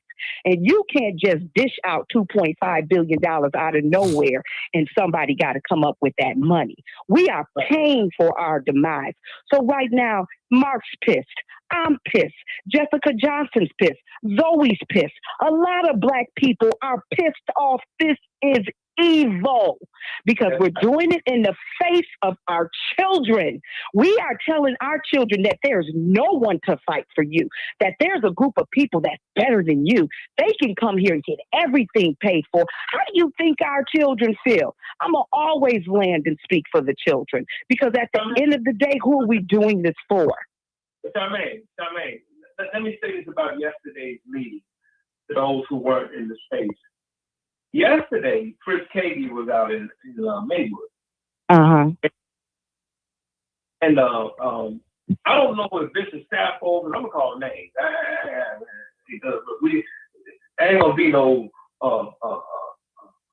don't say his name. You know what I'm saying? No. We're gonna say his name. Chris Katie. Call him out. Bishop Stafford, right? So Bishop Stafford being an elder, not just an elderly man, but also a pastor, a bishop. He wants to come out and like he gonna save Chris Katie. Man, I turned around and looked at him. Hey man, you gotta be cool. But all this, well, you think that he can bring you up in here? You can't save you, so you definitely can't save him. So you need to take a step back, Bishop. You take a step back on this. Now I gotta give it up to some of them other pastors. Even Reverend Hampton, actually, they've been speaking out on this. Okay. Stafford that's involved in the politics and been involved in politics almost 30 years that I've been out here, think that he gonna come in the room and save Chris Katie, you know what I'm saying? You get your ass up and say, go back over there to your church. You going back over there to your church, Pastor. You want to be respected, get your ass up and go back over to your church, because we ain't trying to hear none of that. But Mark, I have a question real quick.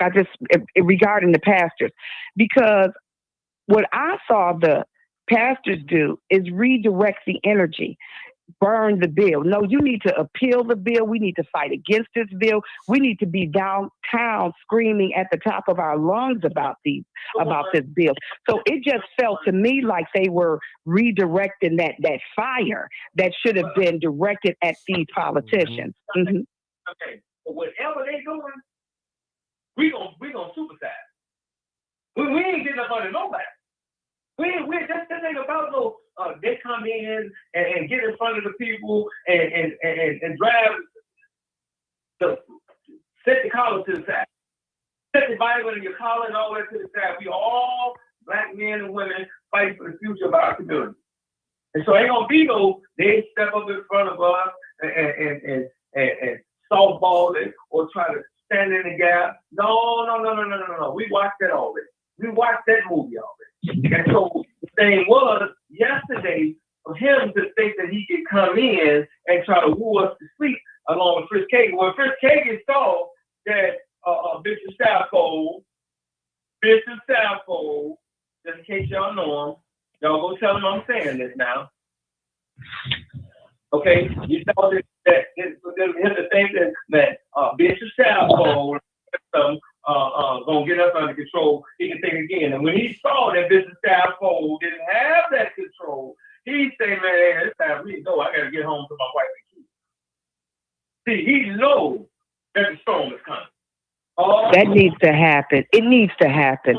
What we're talking about, galvanizing everybody and galvanizing these voices, it needs to happen. Because at one point, I don't understand where the brother was coming from. Because basically, yeah, he's talking about the clock is ticking. But the point is, I'm not sure if he understood. The point is to stop the clock.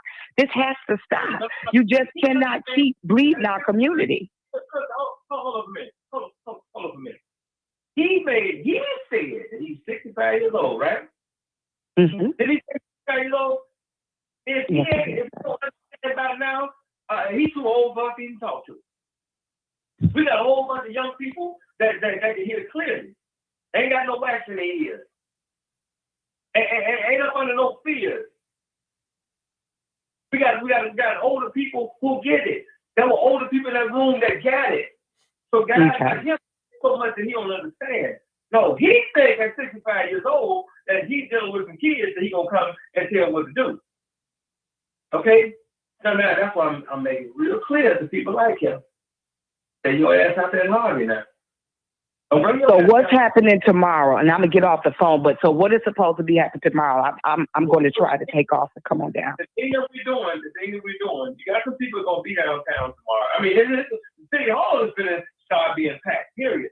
So what we're doing now is corralling the people. We want to call a major uprising, and so that we can have a bigger voice to demand that this moratorium be put in place, and that those increases be spread to more than just less than 10 of the 77 neighborhoods.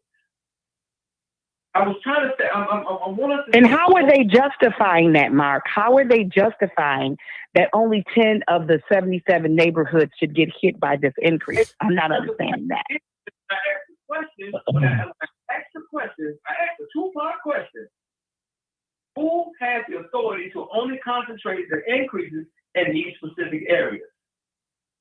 Right? That was the first question. And then the second question, I kind of slipped my mind. I mean, I was just so in it. But just stay on that part right there. Right? Who determined that these increases were only going to be concentrated in these less than 10 neighborhoods? He never answered the question. When I asked the question, and then when Pastor John Morrell asked the question, who was the pastor of that church that the meeting was in. Mm-hmm. And Pastor Morrell, after the meeting, and I got to give it up to him because not only is he a pastor of that church, he's also running for state representative of the 8th district. He spoke up to Fritz Kagi yesterday, and he said that, look, we need you to answer this question. We need you to answer. Fritz Kagi was ready to leave. Because he felt like he didn't have to answer. Because he got Bishop Southfold with him, and Bishop Southfold told him everything gonna be all right. No, it ain't gonna be all right, Bishop Southfold. And you better say your ass over in your church now, you know what I mean? Because the same goes for that old scared Nick was just on this call, go for you too, Bishop Southfold, and any other bishops and pastors and anybody else that want to tell us how we supposed to conduct ourselves when we under attack. So we under attack. Nobody's gonna tell us that we cannot raise our voice. We know how to conduct ourselves. We know how to be strategic. Stop talking to us like you dictating us. That's what made that rage rise up in me. Yeah, I'm a man for real. You ain't gonna come son me because you got me by a few years, you know what I'm saying? And I know you ain't willing to stand up and speak up and go to jail like I will. I don't mind going to do it a few hours a day. That's something I believe in. So that's definitely not listening to no scared black man over 50 years old like myself. I'm not listening to that. So either you come down here and stand with us, or you stay your ass at home. Because this man he just made one of the most disrespectful moves that anybody can make. You concentrate $500 million in less than 10 communities? You intentionally. That was intentional. And so if you don't want me to clown with your ass, Chris K and whoever else, then goddamn it, you better reverse it. So for those that want to get down there starting tomorrow and start making a noise, cool. But our thing is, I would say for the next 30 days, or how many days does it take, I'm galvanizing the people. It's the dry bones. Start rumbling, y'all. The dry bones, man, rumbling. Oh, you know, so you done outright told us, okay? You done outright told us that you gonna wipe us out? And then tell us how we supposed to act? I'm really upset that our parents, anybody who's old enough to be our parents or our big brothers and uncles, would come in and try to tell us how we supposed to conduct ourselves. As if disrespect is normal.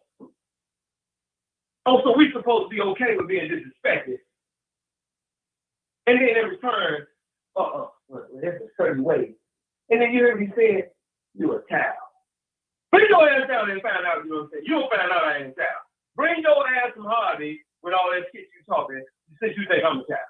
Bring your ass down there, you know what I'm saying? I'm gonna show you what a man looks like. I'll show you. Bring your ass down there trying to tell us how we supposed to conduct ourselves. Oh, peace be still, nigga. Stay focused, Mark. Stay focused, man. Stay focused on what we're trying to do. Man, our children are being miseducated. Our homes are being taken. Our jobs are being given to illegals. There's no man over 50 years old that should be talking about anything other than preserving and protecting and providing for our women and children.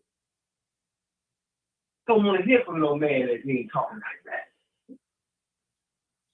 You ain't the man that you claim yourself to be, or you portray yourself to be. No, we don't allow it. Men don't allow that to happen. But somebody asked again, what's happening tomorrow? As many people as possible for the next 30 days start crowding City Hall.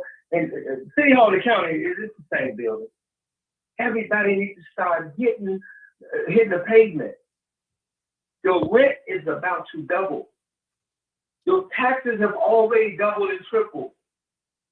So in response to your property taxes doubling and tripling, then that means that you're going to have to raise the rent. Let me say it again, just in case somebody missed it. If our property taxes are raised double and triple, then that means that the rent has got to go up. And if people are not receiving an increase in their pay on their jobs, what's going to happen? They're going to lose their homes. They're going to lose their place of residence. And so we don't have to be quiet. We don't have to be peaceful when we're being disrespected. That's been the problem. Our people are always telling us to take the high road. When they go low, we go high. No. When they go low, we go to hell on their ass. That's what we doing. They don't Michelle Obama alone.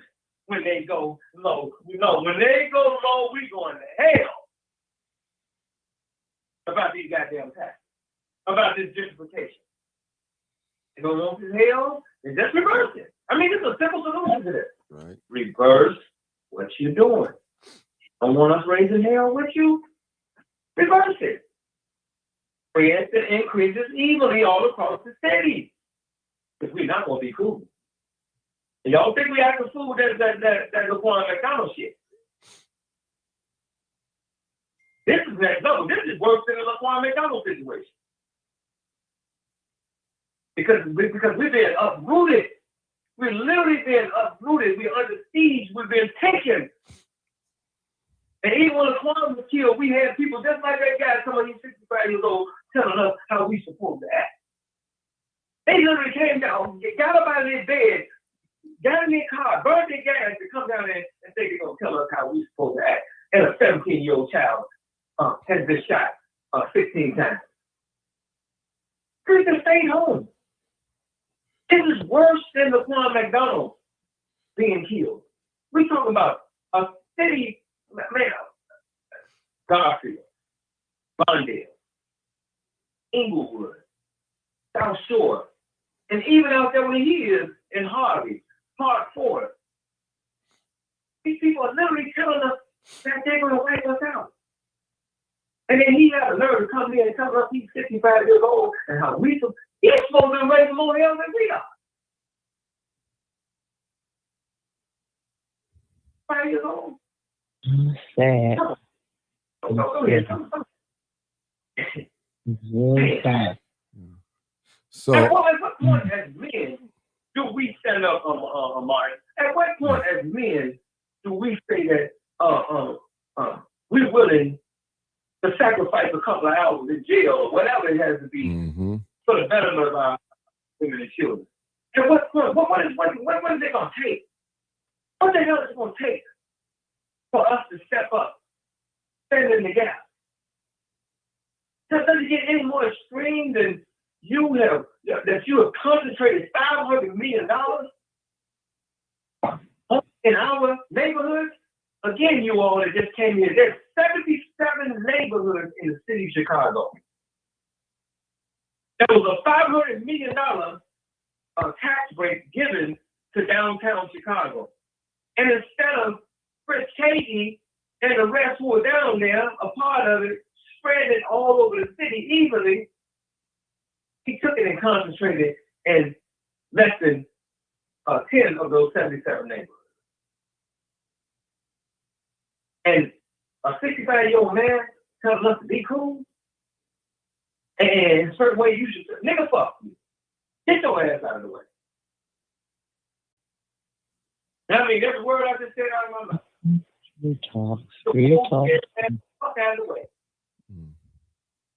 Straight talk. okay. Straight talk. Okay, Mark. Yeah, we got about 15 more minutes. And we've been on here 2 hours. That'll be good. I think he got the message out. Go ahead.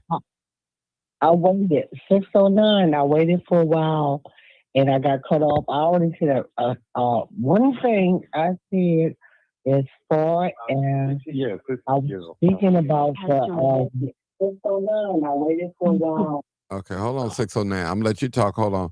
1679. Just turn your Facebook down. Just turn you down, Mike. You be next. Go ahead. 609. Okay, I'm just going to say, we were talking earlier, and I said to them, I said the agenda was 15-minute city, not the county, not the suburbs. This is the agenda, and if anybody is in tune with what's going on, and I'm going to say this again, our people, I hear everything they're saying, and they're talking about politics, policies, legislations, bills, everything is already put in form. And our people, I hear everything they say, and they talk about which party, whatever. We are sleeping. We are sleeping so deep. When they say 15-minute cities, they're talking about the city, and I'm telling, and I keep telling our people over and over again, we have foreigners, investors that already invest money. And it's all set out where, so people are following different chapters or whatever the case may be. And the homes are surrounded in that area. These people already did it. I want y'all to understand. Prince for Sardine.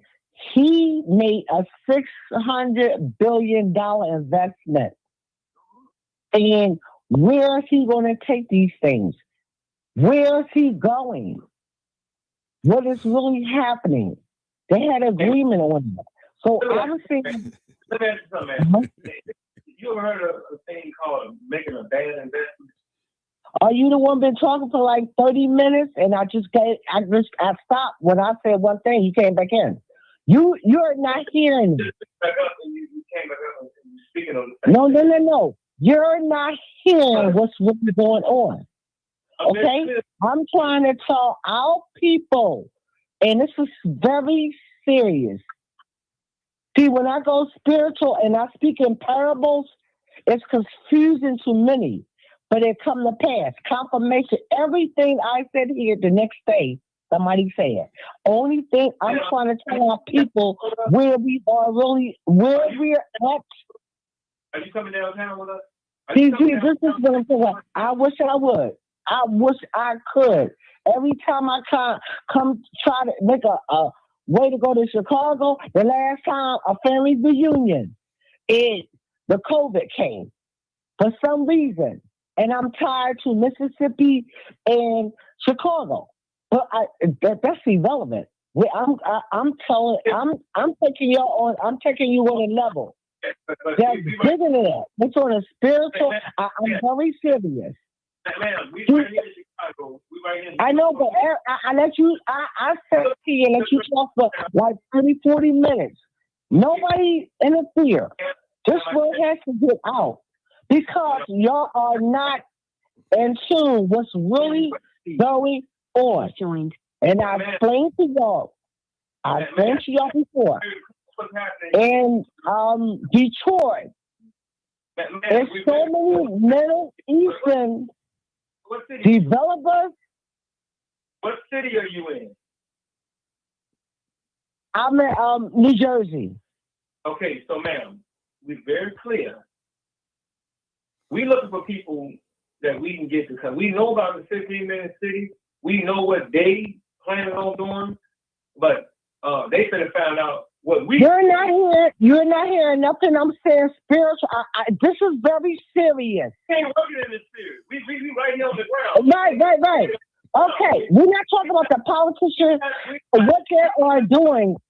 What I'm trying to explain to you, sir, I'm trying to explain.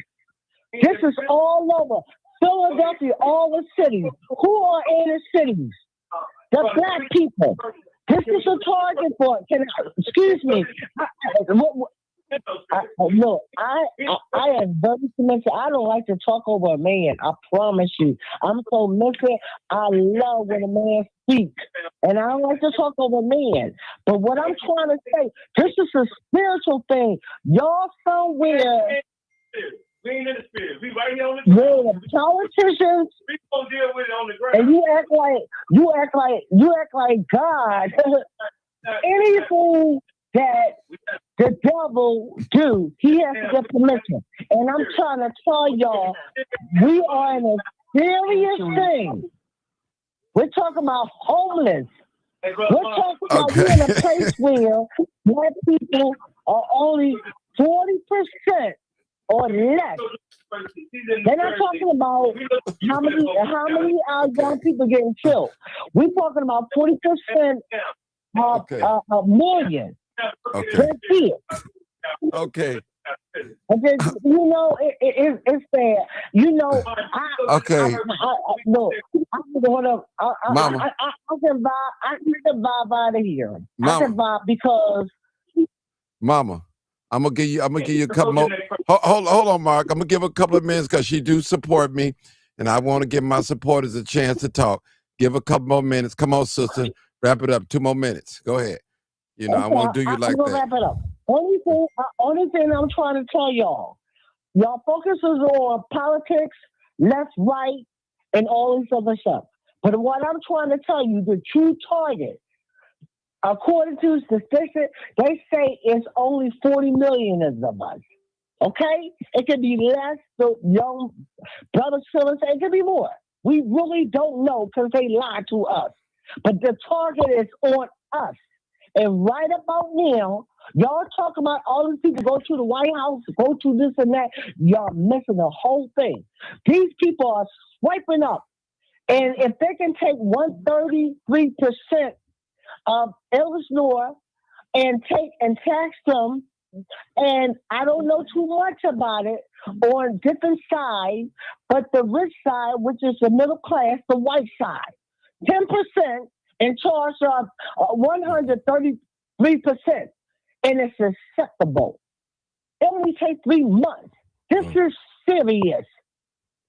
So only thing I want to say, and I'm going to round this off, only thing I want to say on the spiritual realm that I'm on, I'm feeling it. Only reason why I look, I'm closer to Philadelphia. It is something that's disturbing me about Chicago, and I don't know. And it's very deep in my heart. When it gets that deep to me, I'm very serious. While everybody is talking around or whatever the case may be, they don't understand. Now we was worried about the crimes, what's going on. I shed tears many nights for Chicago. Every time I try to come there, something happens. And that's the last seed. I got one on my paternity side. She's 98. She's the only one, and I wanted to see her before she leaves this earth. Every time I can't get there. But that's why I'm into Chicago. And other than that, she brought me here.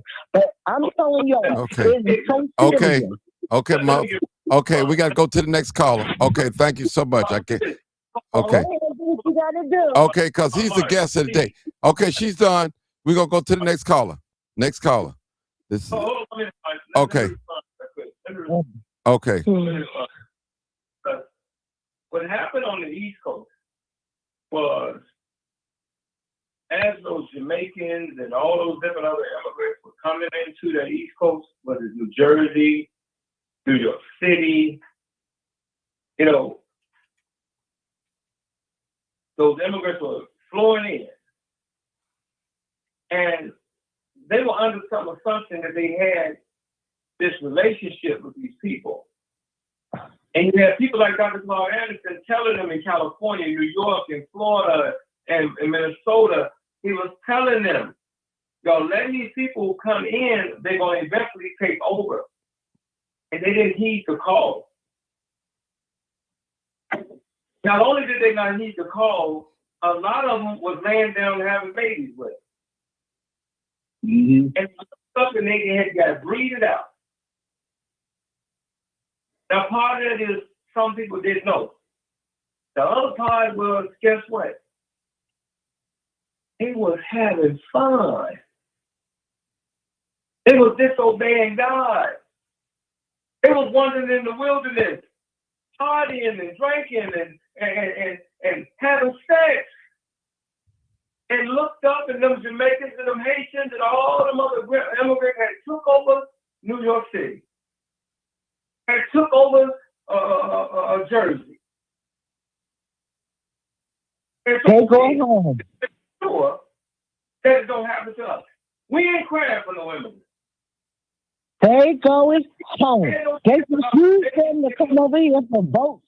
And they're going to take their land and they're going to send them back home to work. They going home. Hear these words. They only brought them over here for votes so they can take over their land, and they going to build things, and they going home. They using them like they using them. Okay, 206. Okay, let's get to. Okay. Hello? Mark. Hello? Yeah, hold on, sir. Hold on. Let's get to the next caller, Mark, because we got like about four callers, man. I said I was. Okay. This is your favorite one, 1679. Come on, my brother. This is Harvey. Harvey calling back. Come on, Harvey. 1679. Hey, Martin. How you doing? Good. Hey, Mark. Listen, brother. Listen. Hey, I apologize. I didn't mean to insult you.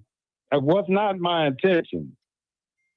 When I mentioned that I was coming down there, I'm coming down there, to support you. And yes, I'm 65. Yeah, I got some sense. What I meant by coming down there It's just to be a part of the fight.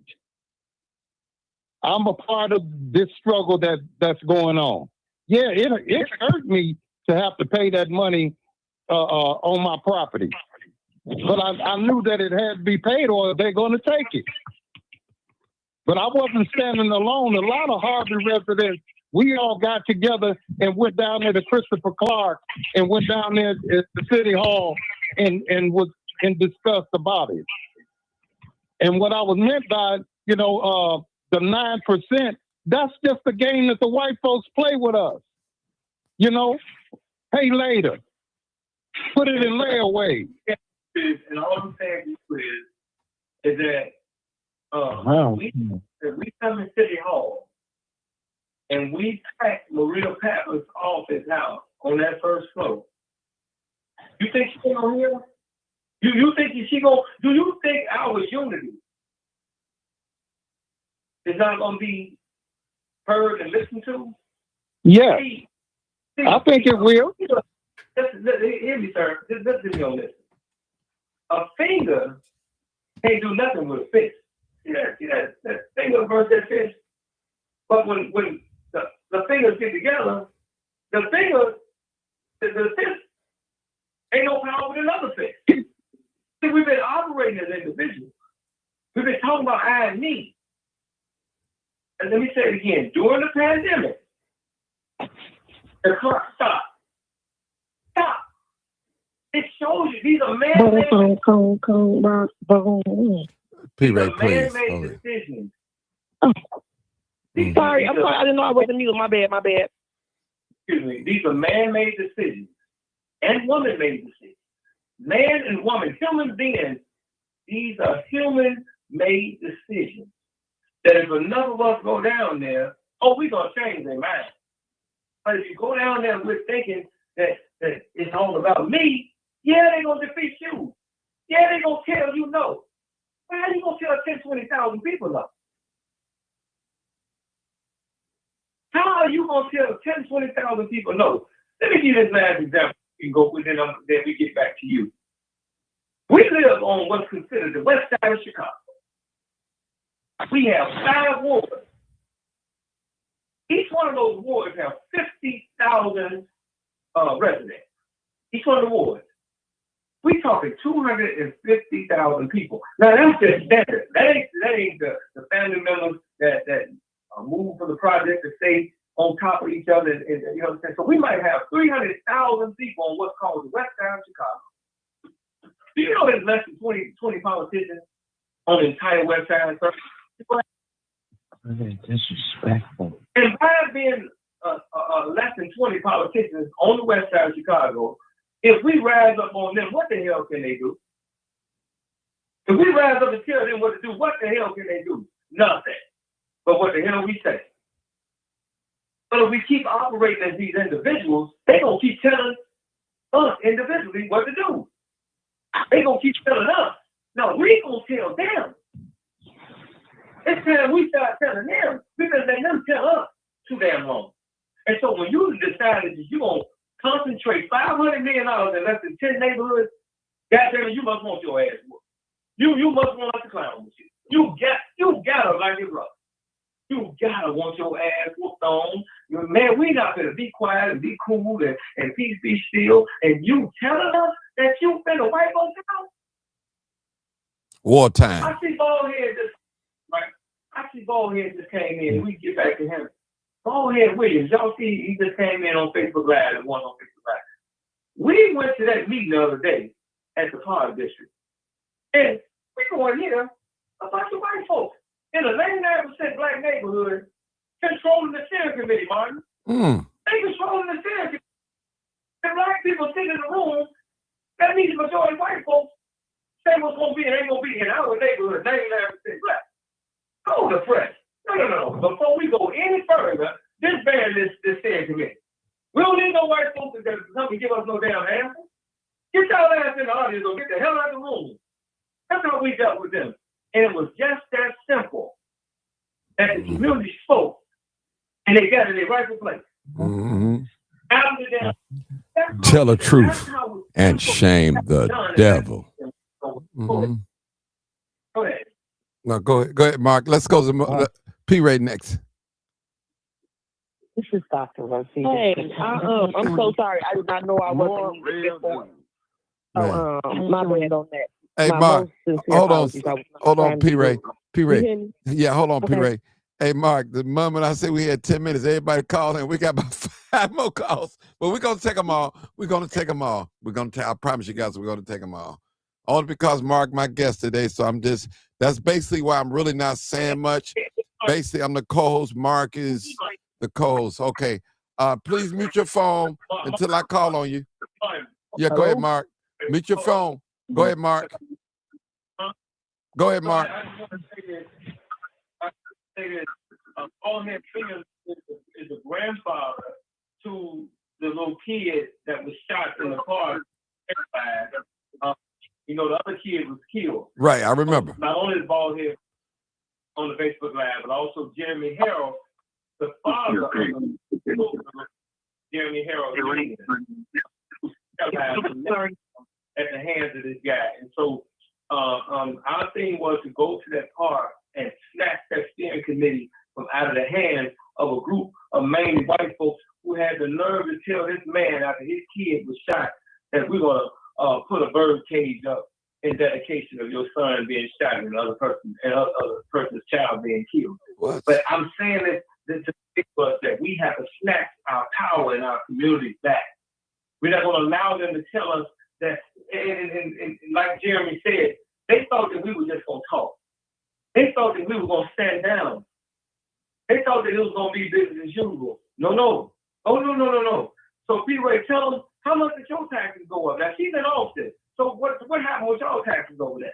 So that's what I want to talk about. That's exactly what I want to talk about. Good evening, everybody. In my house that we've had since 1972, my taxes went down $400. Now, the reason that our taxes went down was, let me speak to this. The reason that our taxes went down is because there's a very distinct reason that the taxes went up. We don't have the commercial businesses in the city anymore that are paying the commercial tax levy. The budget is split into two columns. One is commercial, one is residential. There is a certain expectation of revenue that's coming through that commercial space.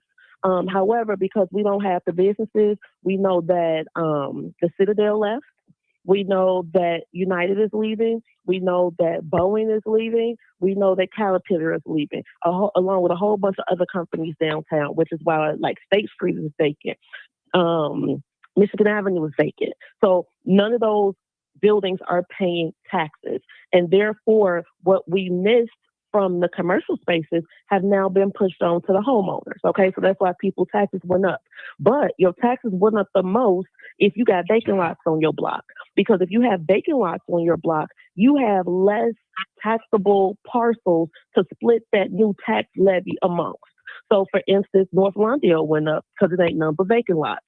Garfield Park went up, vacant lots. Inglewood went up, vacant lots. You don't have the taxable parcels there to help everybody absorb that. Now, where I live at in Austin, we don't have any vacant lots on my block. We don't have any vacant lots on my block, I would say even in this area, I would say from Laramie till about Laverne, Chicago Avenue to Division. I think I'm thinking off the top of my head, we got maybe 2 vacant lots in that whole little area. So because we have more taxable parcels, our taxes went down. A lot of people in Austin did not get that big shock. And it's very important that we explain this to our people because our main goal should be to attract businesses back to the city of Chicago. We lost these major corporations because of the Safety Act. When they first got that Safety Act downtown, after those George Floyd riots, downtown was like Teenage Mutant Ninja Turtles. People popping out the alleys and doing all kind of crazy stuff. So these corporations left. We have to attract them back, no matter how much we can protest and we can say, oh, this should have been pushed on us. But in my opinion, from a municipal finance perspective, there was nothing that you could have done to change this because as the laws are written, even those commercial taxes that these businesses are being assessed, they have the ability to get them reassessed. So let's say they get them reassessed and they get them dropped 20%. That 20% got to go somewhere, and that's being pushed back on the homeowners. So if we want to make a change, it has to be made at the at the legislative level, because the legislation has written how we gonna be taxed. It ain't Fritz. It ain't Maria. This is what's on the books in the Illinois State House. We got to take this back to JB. This go back to Brandon for the city, for the ordinances. This go back to the county. This don't go. This, hold on, I ain't interrupt nobody. I was quiet the whole time. Again, this is just municipal. This is just municipal finance. Now you can go down there, Mark, and you can tell them that you want them to reroute those commercial assessments. But as the books are written, if the commercial group does not meet its tax target, whatever is left over is going to be pushed on the homeowners. This is simple. Amen. Finance. That's all I was saying. Okay, y'all hold it. Let Mark talk. Same thing here. Hold it. Same thing here. Hold it. Let Mark talk. He's a guest tonight. Okay, go ahead. Go ahead. Now, I didn't Amen. Say it again, P. Ray. I said it 50,000 times. It's a man-made decision. We ain't got to go to no legislature. He didn't go to the legislature to concentrate the increases to just a few neighborhoods, did he? No. Okay? He made a decision in the assessor's office, and he didn't have to get up with Technical and nobody else to concentrate all of that $500 million into specific neighborhoods. What $500 million? You talking about the increase? The $500 million increase. No, Mark, that came from the commercial spaces, and those neighborhoods have vacant lots. They have less taxable parcels, so it increased. It was not a decision. It's based on the tax roll. Let me finish what I'm saying. I know where it came from. I know that Larry Rogers and the rest of those attorneys reassessed some properties, okay, and then we received those increases in less than 10 neighborhoods. I'm very clear. Okay, I'm very clear that the Gold Coast and Lincoln Park didn't receive but a 7% increase. Correct. They don't have vacant lots. They have more taxable parcels, so their taxes didn't go up. But in North Lawndale, it's nothing but vacant lots. The more vacant lots you got on your block, the higher your taxes went up. It's simple. Excuse me. Bingo. Excuse me. Okay. Y'all keep talking about the vacant lots, the legislature. Did they have to go to the legislature to give our tip dollars from Lawndale to downtown? Did they? No, because it's already written. It's already written. It's old. Please stop cutting me off. Both of y'all, stop cutting me off, okay? Stop cutting me off because y'all saying some of the wrong shit. I'm telling you, they don't have to go to no damn legislator to take our tip money and give it to downtown developers. That's a different type of legislation, Mark. That's not how the taxes are assessed. Tax assessment is codified in legislation. To take our tip money and give it to downtown developers, okay, they ain't got to do none of that. These are man-made decisions. Well, the people are which is legislation that was written years ago. Can I finish what I'm saying? Sure, go right on ahead. It's your show, Mark. Go right on ahead. I heard you out. They ain't got nothing to do with no damn vacant lot. That's what they told you. That's the reason why there was a tax increase. Ain't got nothing to do with no damn vacant lot. Nobody told me that, Mark. I got a finance degree.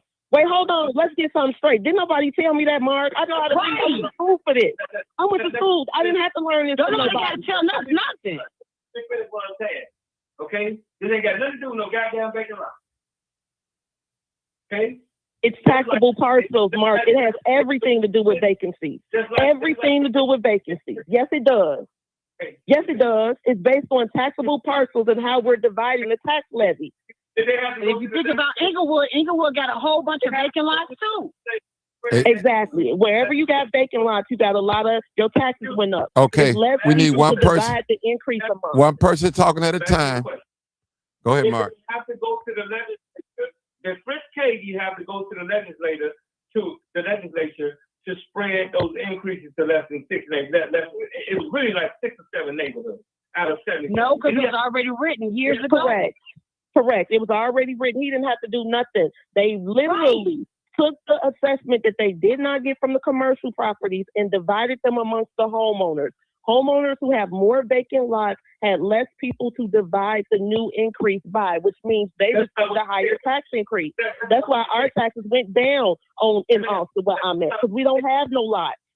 That's not what he said. He said that there was a $700 increase to every property owner in the city. Hey, can I get a chance to say something, please? Yeah, you will. We got 5 people. Excuse me. Go ahead. Excuse me. So he said that there was a $700 increase. See, y'all not listening to what he's saying. Okay? He told y'all in every meeting that every homeowner was to receive a $700 increase. Okay? Because of downtown was being reassessed, and that $500 million would go to all of the homeowners.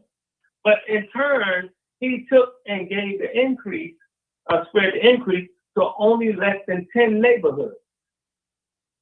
So all this shit about some goddamn legislator and vacant lots, these were man-made decisions that came out of his office. And just as he picked on less than 10 neighborhoods, he could have spread it evenly. And so this is what this call is about, us demanding that they spread it evenly. That's what the hell we talking about. Despite what we're saying is you need to go to legislators. Excuse me. The same legislators we're not saying nothing to. Right, exactly. And that's why we got dumped on like this.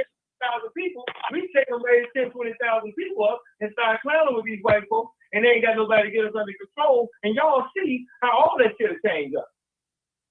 Y'all so used to them telling y'all what the fuck it's gonna be. Y'all ain't never learned to tell them what it's gonna be. Not actually, but okay. Hey, Mark, what's wrong with just signing a petition?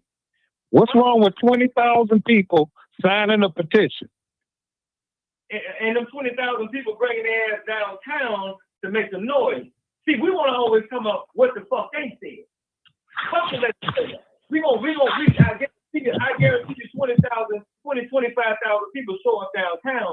You gonna see that these are number man-made decisions. Just like during the pandemic, when they froze, when the whole clock stopped ticking during the pandemic. And that went through legislation when the clock stopped ticking during COVID. They didn't go to no legislation. See, all this stuff in y'all mind, that this shit has something to do with all this shit that y'all been told that it has something to do with. These are man-made decisions. Oh, wow.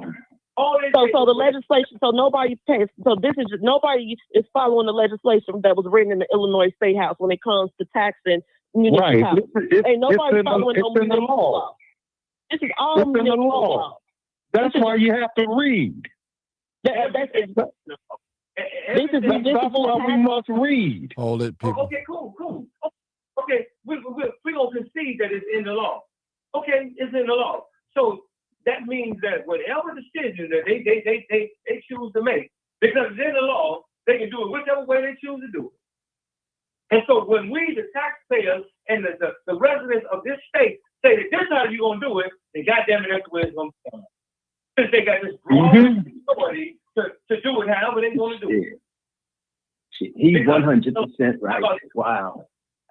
How about that? This is in the law, and they got the authority to do it whichever way they want to do it. When they're doing the people of choice, this is how you gonna do it. Lord have mercy. Okay. I was joined. They got the authority to do it. Yeah. Hey, can I say something? Okay. For like 5 seconds. Can I reply real quick? Okay, hold it. So when you go for Kagi and Maria, those are not legislators. They just do the assessments based on what the law says. That's not. They can't do nothing about that. You gotta go see LaShawn about that. Go see JB Pritzker about that. That's why I get them all together.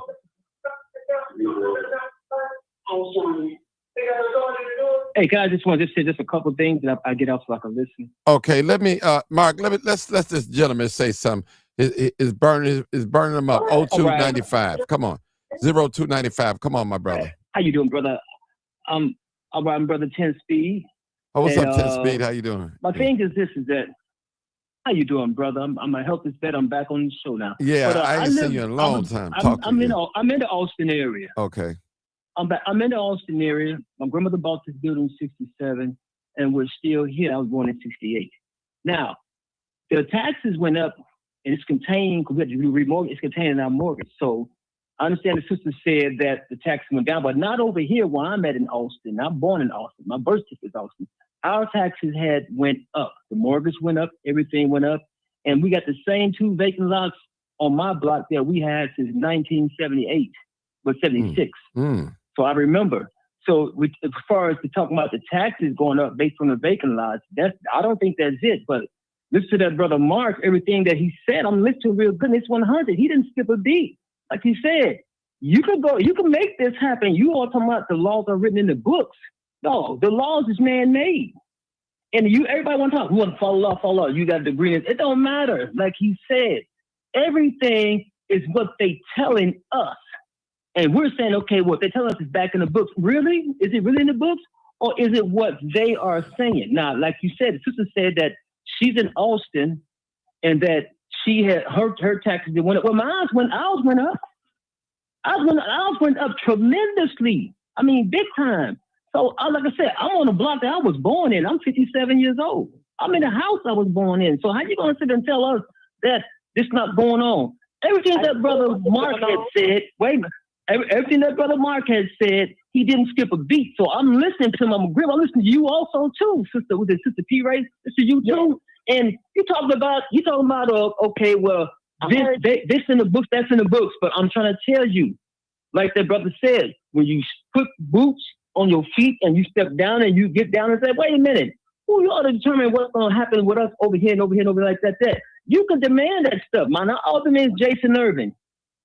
He wasn't even an Austin resident. I don't know anybody knew him from school, but he's there agreeing with the mayor. The problem is, what people don't understand is that when the people got together and allowed those illegal immigrants, that threw everything off. Because one thing about Black people, we have a main problem. Our main problem is we're not prejudiced, and we need to be prejudiced. I got illegals down my street, been there for a long time.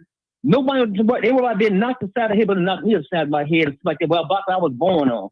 So y'all talking about vacant lots and how much this is determined. It's not always that I'm telling these folks that's making numbers up, and they said it's in the books. Well, what I would like for somebody to do is if they can post that is, and it was actually show the writings.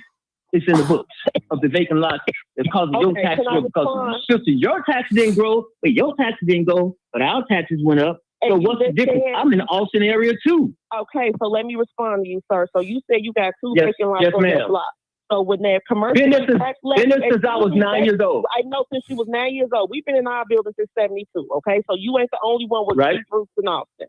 What I'm saying is, God bless I didn't say that. What I'm saying is, excuse me. I wasn't being sarcastic. I'm just saying. I know you was, but what I'm saying is this: is that those 2 vacant lots, when they push that commercial levy west onto us, because you don't have taxable parcels in those lots.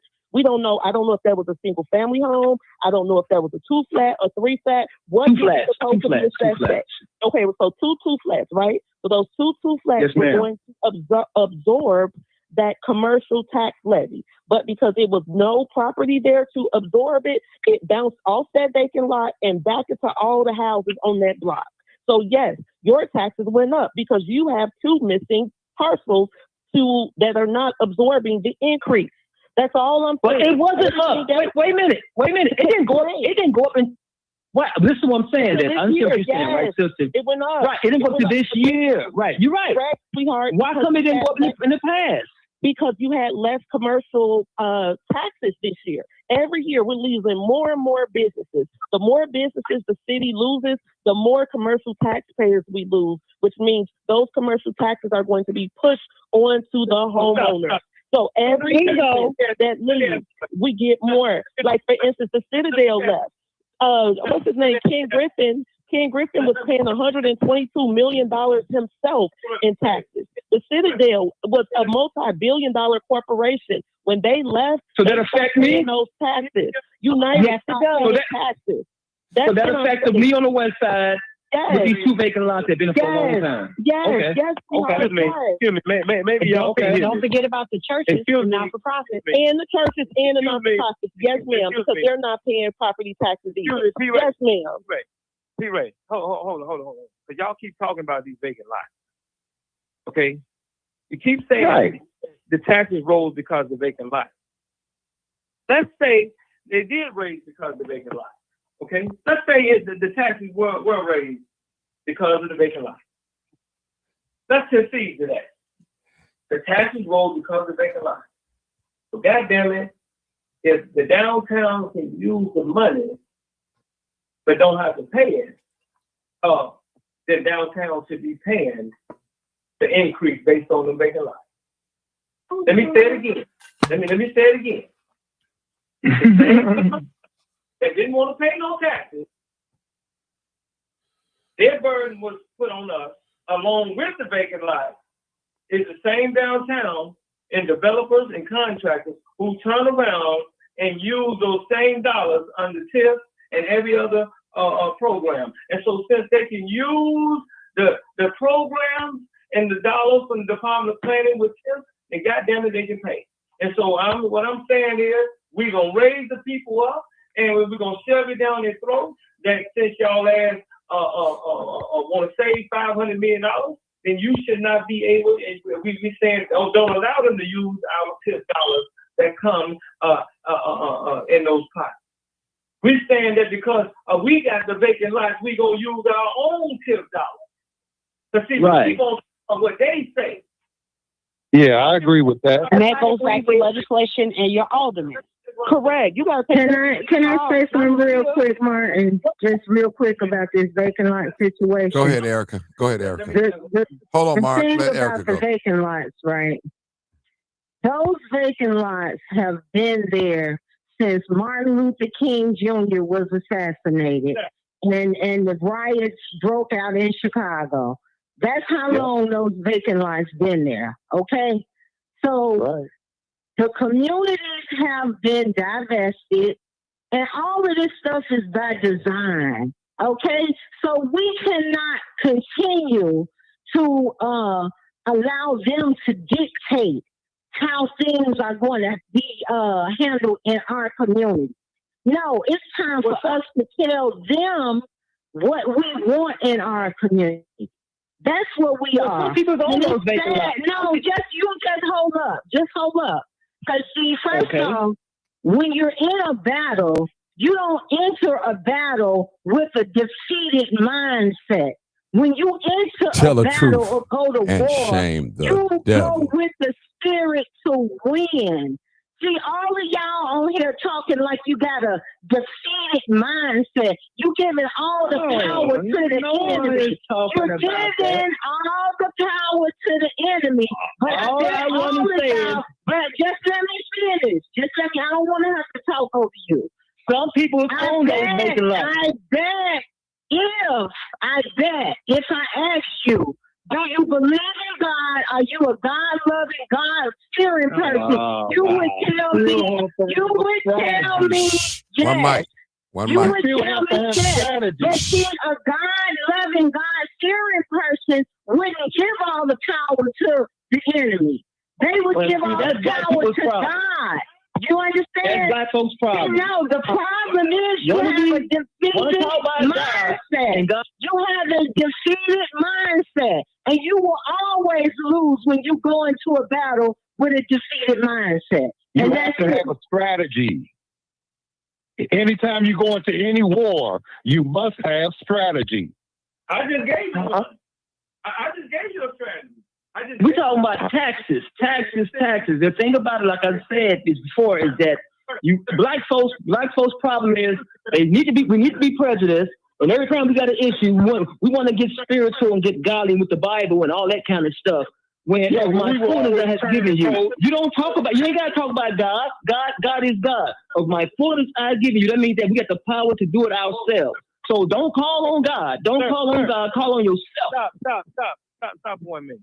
Call on yourself. Don't call on God. So I just gave you a strategy, and y'all studies are going to tell us what the fuck they say and what's on their book.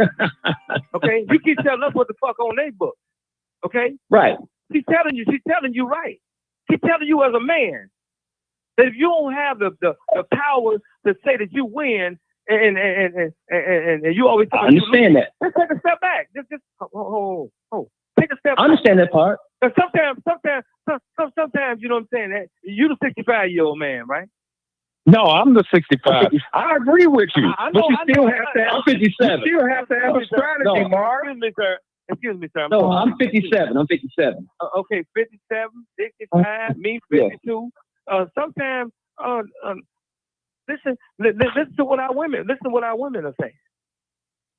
Yeah, but you still have to have strategy, Mark. You know what? You got me tell you something right. Well, let me say it right here. Every time, let me just say it. I'm gonna let you say it because I'm gonna hang up. Can you stop talking? Can you stop talking while I'm talking? He the co-host, y'all. He the co-host. Yes, sir. Hear me out. Okay. You're right. Okay, my brother. Sometimes men need to shut the fuck up. You know what I'm saying? Because some of these women, they know what they're talking about. Okay? Because a lot of men scared. And they just talk on the phone. That's why Obama gave you motherfucking ass a phone. Because he know you ain't gonna come out. He know you gonna come out to fight nothing, right? He gave a lot of you niggas phones because all you niggas gonna do is talk on the phone, right? So now I'm saying to us, okay, that fuck what they got on them books. Mark, kind of watch your cussing. I know. To hell with their process. Sometimes say to hell with their process. Mm-hmm. You want a strategy? The strategy is that we want a moratorium on the way that the $500 million was distributed.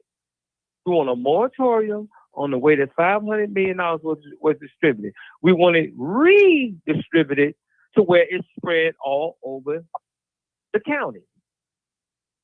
Because if you spread it all over the county, it wouldn't hurt specific areas so bad. But if your mind has told you that, man, whatever them few niggas down there and them white folks, them niggas and crackers say down there in Springfield and City Hall say that's the gospel, then you lost. You were lost. You mentally lost as well as you lost the battle. I'm saying what the fuck they said. You tell us what we're gonna tell them to do. That's what men do. Men and women, when they get fed up as a taxpayer, since we they boss and they not ours, we gonna tell them what the fuck to do.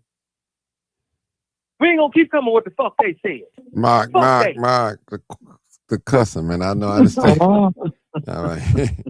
No. But see, Mark. Our people are so trained that they don't even know they trained. Mm-hmm. They really don't know they've been trained. They've been brainwashed into going along to get along. And then they'll argue with the masses of people to just go along to get along. Well, we ain't going for that shit. And we don't need all y'all ass. All y'all that don't feel like you can win, that you don't feel like you can dictate, don't come with us. We looking for those that believe that we won. And Mark, we understand that. We understand that completely. No, you don't understand that completely. Yes, we do. Yes, we did. No. I ain't tell you don't go down there. I didn't tell you don't go down there. I said the change got to come off them books. They following the tax. No, it don't. Law. No, it don't. That's it. No, okay. the fuck it don't. All right. All right. So they gonna break the law because y'all gonna go down there and scream? They not gonna break the law for that. That's later. That's later. We're gonna do that later. Okay. Right okay. Now, I can dig it. Okay. Petition. If you don't want to do it, don't come. Anybody that don't want. Mark, what's wrong with signing the petition? I didn't say what's something wrong with it. Amen. I didn't say what's something wrong with signing the petition. I said we finna go make. You did say that earlier. Sign some petitions. We're gonna do everything. Let's put it on paper. Let's put it on paper. Sir, can you stop for 1 minute? Okay. We're gonna do it. We're gonna use every tool in the toolbox. Making noise, signing petitions. Fuck them laws that they got on the books. give a fuck what they got on no goddamn book. Mark, It's what the fuck we saying. We saying, hold on, Martin, because all that old train shit. Yeah. You know what I'm saying? We ain't doing none of that shit. We ain't doing that train wash ass shit. Okay? Because these people, they didn't wait. Didn't no motherfucker in Springfield tell Fritz Kagan to do this shit. And matter of fact, based on what y'all just said, that is already on the books, at his discretion, he was able to either spread it to the whole city and county, or either spread it just amongst a few neighborhoods. Based on what y'all said, that it's already on the books. So don't tell us, you know what I'm saying, well, because fuck what they said. That's what we saying. It's what the fuck we saying. You don't wage war on our community. And if anybody that ain't up for the fight, I just told y'all it's 530,000 property owners in the city of Chicago. We don't need all y'all ass. We just need a critical mass of people. And those people that come with us be saying what the fuck we saying. We've been letting Dave tell us for too goddamn long. That's why we in the predicament we in. Because we let Dave tell us what the fuck that shit on them books. Hello. All right, let's go some new calls. Hold on, ma'am. I'm coming to you. I got 9092. Come on, caller. Then I'm coming to you next. 9092. Come on, caller.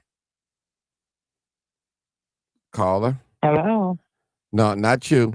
Hello. Not you, caller. Okay. 9092. Okay. Last 4 digits of your telephone number. You were speaking earlier. Out of turn, but now. Okay. Oh, that's me. That was me. That was me. P. Ray. Okay. P. Ray, let somebody else. I ain't knocking Mark. I'm not knocking Mark. I'm not knocking No, that Mark. wasn't you. Okay, that's, I no, want to no, hear that. no, not P. Ray. P. Ray, that's not you. Yeah. That's not you. This I'm talking You about said 92? No, 90, 92. 90, Oh, 92. my bad. You okay. right. 90, 92. They haven't said anything. So I'm going to go to 7417. Come on. 7417. We got like 1, 2, 3, 4. Come on, caller. Hello. Yes, go ahead. Can you? I can hear you. This is Dr. Rosita. Hey, Doc. Can you hear me? Hey, Doc. I can hear you loud and clear. Go ahead. I've been listening to you all. It's a Yes, thank you, P. But here's the problem. When you're organizing your multiple strategies, each and every one of you is right. What Mark is talking about, what needs to be done immediately. What P. Ray is talking about, what needs to be followed up with the legislature. What Marvin is talking about is the petition. And what I am going to add to that is the lawsuit. These are multiple strategies. They don't all have to be done tomorrow. You kick it off tomorrow. P. Ray is exactly right. You go after the legislators, then you do your petitions, and then I'm going to add the lawsuit to it because we do need a class action lawsuit. I'm just saying that. So don't argue. Organize. So I just wanted to say, Rosita. Thank you, Rosita. One thing, hold on, I want to talk to her. I want to talk to her. I want to talk to Rosita. See, Rosita, they told us many times, squeaky wheel gets the oil, right? Right. We ain't been squeaking. That's why we ain't getting no oil. We get disrespect. We get disrespect because everybody wants to do stuff the quote unquote right way. Fuck the right way. That's what got us in this predicament right now. I think we need. No, Rosita. I'm not even against all the steps. I'm not against all the steps. I'm saying we want to do everything but make some noise. You see them illegal people walking around this city? They was clowning for rights and they broke federal law. If they could walk in here from other countries, breaking the law and demanding rights, well, what the hell are we doing? I agree with you. I mean, the mere fact that I'm not saying that you don't know, you know what I mean? I'm not even challenging you. I'm trying to give this same energy to our people that are a bunch of illegal people. I mean, I was just saying to myself, the nerve of these people, they done broke federal law walking to this country. and demanding rights. And was demanding rights and getting it. And then here's us. And we are descendants of slavery in this country. We always want to go in the room and be professional. I ain't no motherfucking professional when you telling me you finna wipe me out. That professional shit goes out the window. I ain't no intellectual. I ain't no professional. You know what I'm saying? Matter of fact, I'm gonna act a goddamn fool with you. Okay, and that's wonderful. And that's how we got to start this off. We got to start this off. Agree. Packing at City Hall. Look, from the county side to all four corners and in the middle. All four corners and in the middle down in City Hall in the state. and man, we go in there and we get the clowning so bad down there, they gonna have to come talk. Just like we did when Laquan McDonald was killed. Everybody that came there, Martin, when they listening to us down they there. was listening. When we down there messing that money, down there messing that money up there. They sure the hell want to talk then, didn't They definitely want to talk. We got a lot out of them. Then they too. want to talk. Yes, sir. Yeah. But that's and so all the let me tell y'all something, and then we can get to the next call. Watch this now. All the so-called talented tip elitist niggas want to come down there and participate. And guess what we told them? Get y'all motherfucking ass out of the way. Get the hell out of the way. We got business to take care of. Get y'all goddamn ass out of the way. You know what I'm saying? Look. Hey. I told Reverend Jackson, now with all due respect, Rev, get on out the way now. Rev thought it was something to play with. And I unplugged that mic on his ass. He Rev, did. we down here battling. We down here battling, Reverend Jackson. And the same way you used to act a fool when you was young, we at that age and younger. Okay? Mm-hmm. We ain't down here to do no talking right now. We down here to kick some ass first. Okay? Well, that's it. No.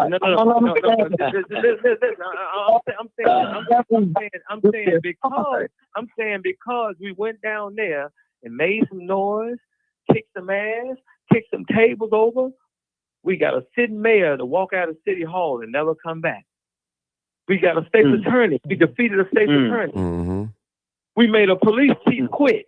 We got body cameras and dash cameras. Black folks think, only black folks think that everything is about following the law. You know, it's the law that just shitted on us. The law just shitted on us, and goddamn it, we gonna act a fool with those that you got them in, but you gotta, like you said, let P-Ray do her part, let Martin do his, let everyone do their part, because it takes more than one strategy. That's all I'm saying. That's all I'm saying too, man. Let the laws work for you. Hey, Dr. Rosie, I totally agree, but the first step is, we finna make some noise. Okay, I'm ready. We ain't changed. We ain't changed. No, we look. What time, Mark? Hey, what? Watch this, Dr. Rosita. We ain't going to change shit. We ain't going to change no laws. We going to change the mind. Okay, that's right, Mark. Mind, all that waiting. We ain't gonna wait. We ain't gonna wait for them to change the laws. We gonna disrupt some shit. We gonna disrupt some shit like we did for Laquan McDonald. You know what I'm saying? We ain't finna listen to no niggas telling us about it's not this person's fault. Man, look, we fucking over everybody. Everybody. Everybody down there in the way is gonna get it. If they think we playing, you know what I'm saying? Stay tuned. Dr. Rosita, are you gonna be able to put that lawsuit together for us? Yeah. Okay. I can do it. Thank you so much, because that is needed. Thank you. Okay. Let's take another call, Mark. We need another call. And then we can get. We got about 3 more callers. Can I ask a question, please? We got 3. P-Ray, you got 3 more callers. Can I ask real quick? Real quick. So wait, my question is this.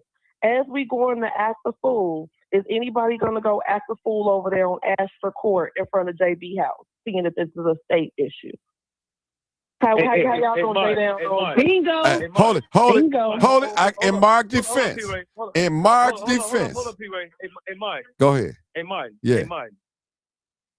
I just asked. She definitely wasn't here on the front end. No, she wasn't here on the front end. I missed it. You missed it. No, that's what I say, what's the move for JB? So short answer, you know what I'm saying? Everything ain't gonna be told on here. Some Right. things gonna happen, and people gonna learn it in the mix. In the mix. Okay. So now, That's the most intelligent thing to do. I just told you. Matter of fact, let me be crystal clear. Okay. I organized the motherfucking move on Michigan Avenue when nobody else, you know what I'm saying? I went and got made. We were the first two people that got together, and I went and got him.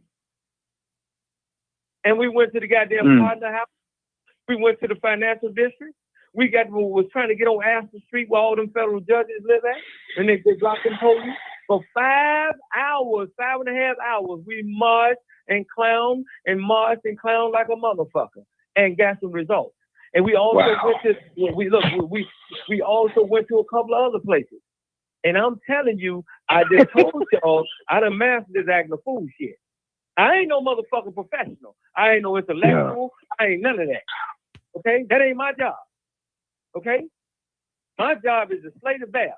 And when I bring that motherfucker home, you know what I'm saying? I'm gonna bring it to my woman and she can stop that motherfucker about you going to stop it. My job is to slay the bear. That's my motherfucker. That's right, Mark. And we all go eat. Nobody tell me, don't nobody tell me as a man how the fuck to do my job. That's how we doing it. I'm like my granddaddy. Don't tell me how to fuck do my job. All right. Let's go to the next caller. Next caller. All right. Next caller, 1381. Come on, my brother. Thank you for holding. 1381. Come on. You next, be ready.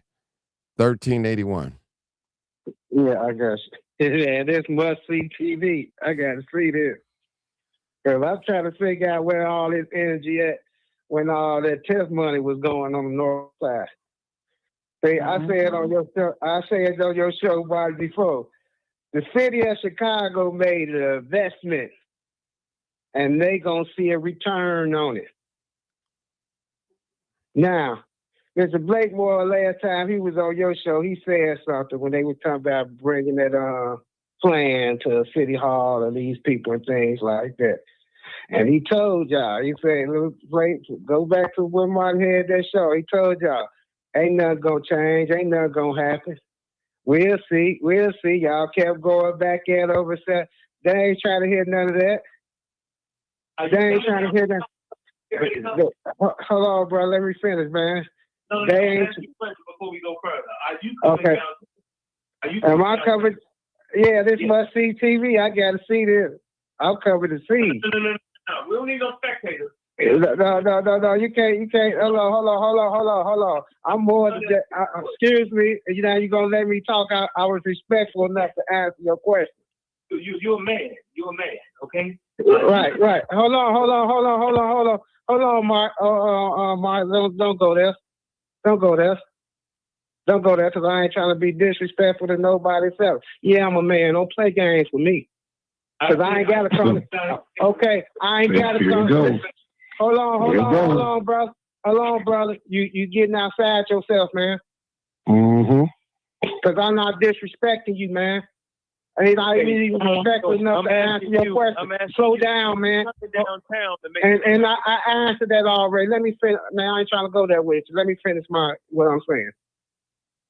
These people can't get down here with us on no spectators and no soft shit. You know what I'm saying? Don't bring your ass down there if you ain't gonna make some noise. Man, you can't tell nobody where to come, man. Who is you, man? I can tell you, you know what I'm saying? When we organize this shit, I can tell you on your ass. Man, you can't tell me nothing. Yeah. You can't tell. Look, you mentioned about Obama. I just asked you. Hold on, excuse me, sir. You mentioned about Obama with the phone. Be a man and stop talking that yap over the phone to me, because I'm a man. No. I ain't even call in and go back and forth. I ain't even call and go back and forth with you, dude. Now slow down, man. Slow down, man. Don't do that, man. Don't do that. Because you shouldn't be okay. Mike, can you tell your assistant host or whatever to hold his face, to hold his peace, man, where I can say what I gotta say there. Okay. Hey, Mark, let him talk. Let him talk, Mark. Let him talk. Because I ain't come here for here. I ain't come here for the tough Tony stuff. Come on. See, Hey, got a bunch of bad motherfuckers. yeah. Hey, listen, I ain't come here for that I got a bunch because. of bad motherfuckers coming with me. Brother Bay. Okay, but a man stand on their own. A man stand on their own. A man stand on their Now, own. Brother Bay. A man stand on their own. Brother Bay. We ain't coming down to the stand on our own. Brother We Bay. coming to stand as a body to make no And that brother, can you have a man? I just had Brother Bay. Yes, sir. Yes, sir. I hear you, Mark. Hold it, Brother Mark. I just asked him to stand down, and you threw a kick at him, then you started him back up. I had him to stand down, you threw a kick at him. Come on, man. Don't. I mean, we keep on interjecting. y'all know each other well, man. Both of y'all know each other, man. I ain't trying to hear all that. I ain't trying to hear all that. Both of y'all know each other. Both of y'all men. Come on, talk, brother. Come on, quit throwing the kicks. I know y'all handle it when y'all see each other. Let's get this show rolling. Come on. Somebody still talking and making some noise. Okay, I just muted it. Go ahead. Okay, I thought I muted it. Go ahead. They've been advocating getting all that tip money on the north side. I got it. Go ahead, brother. Go ahead. I'm getting it out. I just got it out. Go ahead. They don't know mute their phone. I muted the phone. Go ahead. Thank you, brother. They've been getting all this tip money, etc. You know what I'm saying? All this time. I'm talking about at least 2+ years that I done seen with my own eyes. Okay? People making deals all on the north side, etc. You know, of course, these migrants, the contractors they got with these migrants, etc. Things like that. These people in these certain groups, you know, these 501c3s getting their little grant monies and things like that, which done cease because Trump done stop sending certain funds, etc. So they got to cover all that money. You know what I'm saying? They got to cover all that money, and they already in a multi-billion-dollar deficit. They got more going out than what's coming in. So they gotta tax the people. But if people was coming down there then, you know, and having the aldermen allocate that TIF money in their neighborhoods instead of trying to make deals with them, trying to lobby, like the brother told you. And he know who I'm talking about. I ain't gonna even say no name. But he told him when we were just down there, I heard what the brother said. I ain't gonna even say the brother name. Stop trying to lobby down there and do business. Y'all ain't coming down there to take care of no business. You trying to incite somebody to come down there. Man, that's like inciting a riot, man. Those people would lock y'all up. What you mean you gonna test something up? You ain't putting nothing up all this time. Let's go to the next person. Let's go to the next person. Yeah, man. Yeah, you know I'm telling the truth. And Okay. don't make me put the names on it. Don't make me put the names on it. Bro. Don't let me put bro. the names on it because you sit down there, you ain't saying nothing. You down there tucking your tail. You trying to get tough with me over the phone. Okay. Dude, you better go down. Before I get gangster in this one. Okay, For young real. Bay. Young Bay. I see you down there. Young Bay. I see you down there. All right. He wasn't no fake when I was found out yesterday. Young Bay, we're gonna go to the next caller, I'm trying man. to hype people up for nothing. Okay. Young Bay, we're going to next caller. Okay, And you know who I am. Come on. Yeah, I'm going to the next caller. Okay. Yeah, because it could be mutual contact, dude. While you talking that crazy stuff. I get so tired of hearing men. Yeah. Okay. Okay. I'm finna mute him. Okay, I am. Come on, 214. Come on, 214. 214. Come on. Yeah, man, y'all. Yeah, Martin. I kind of had a feeling it was gonna go like this because of all the profanity and the aggressive conversation. We've been telling them for months that this is a systematic deal going across the country. I told you about my own situation here where I live. They're running us out. All you have to do is look at what's wrong in L.A. Same thing. See, all this energy you got, you should have had it when they were down in Springfield passing these laws. But see, y'all ignored all that because everybody was rolling and making money. The woman done told you, you got to go to the state. The state is the one who codified this law. Tell it, brother. Tell it, brother. So that means you need to take that energy to the state house, which you should have had it when they was passing this law. Bingo. Thank you. This is not an ordinance. He got the legal right to raise the taxes wherever he sees fit. Now you screaming about the horses running in the pasture. The barns are open, baby, and the horses are gone. Bingo. But you bloviating and barking and screaming about what you gonna do, and it's already been done. The party's over, brother. You showed up with the bottle, and everybody's gone. You said you need to go to the state house. You need to talk to your state rep. Y'all need to file a class action lawsuit to stop this. Let me answer. Can I finish? Can I finish? So let me Can I finish? I will answer your question when I finish, sir. No, let me ask you a question. Since I'm the co-host, I'm asking you a question, right? I surely wish he hadn't done that. You say it's all over. You say Yes. it's all over. Yes, they raise my taxes where I live. So you just gonna pay the taxes or the double rent and just No, I'm going to go down there in June and I'm going to protest about my taxes based on the appraisal of my property. Okay, that's what I want to hear. Well, I already know this. See, sir. But no, it is all over, brother. That's what we've been trying to tell you. Yes, it is. Look at Gary, Indiana, Detroit. Look at Los Angeles and Compton.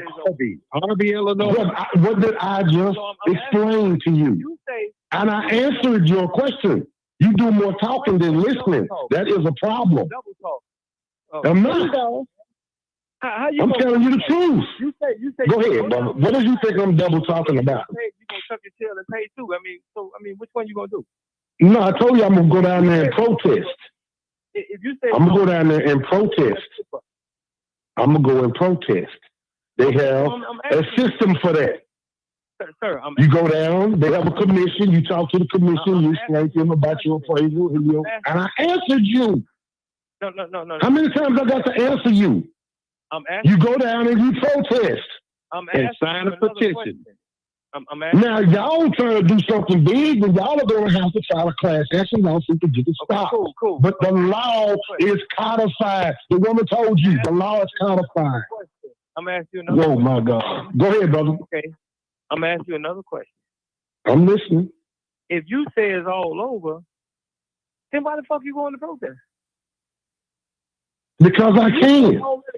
Because there is a provision in the law in my county where I can go and protest my tax rate. Just like it is one in Cook County. But what you're trying to do is change the law after the law has been already set. Now you're going to have to go the long way. All this energy you got and your protesters, y'all should have been doing that when they was down there in Springfield getting ready to pass this bullshit. Are you listening to what the horse has left the barn, brother? You trying to chase him down? Hey, Martin. Yeah. Can you ask? I'm done, Martin. I'm landing the plane. Y'all can talk to this guy. He's going to jail. So maybe he's going to jail. If you say he's been 200 times, he's good. If you say it's over, then what the fuck you going to protest for? If you already been conceded that it's over, what you going to protest for?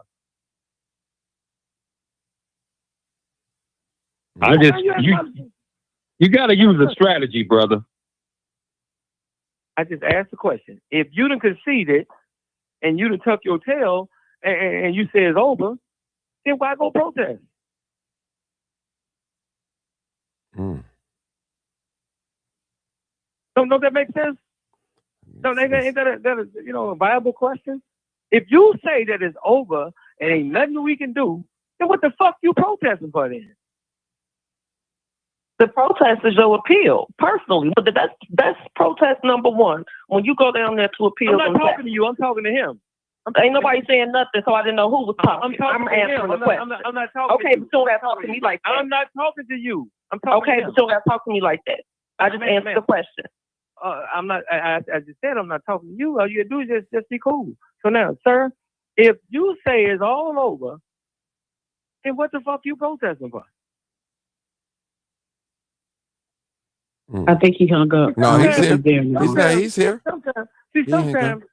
Sometimes we have to listen to the things that come out of our mouth, and then on top of that, if you got to defeat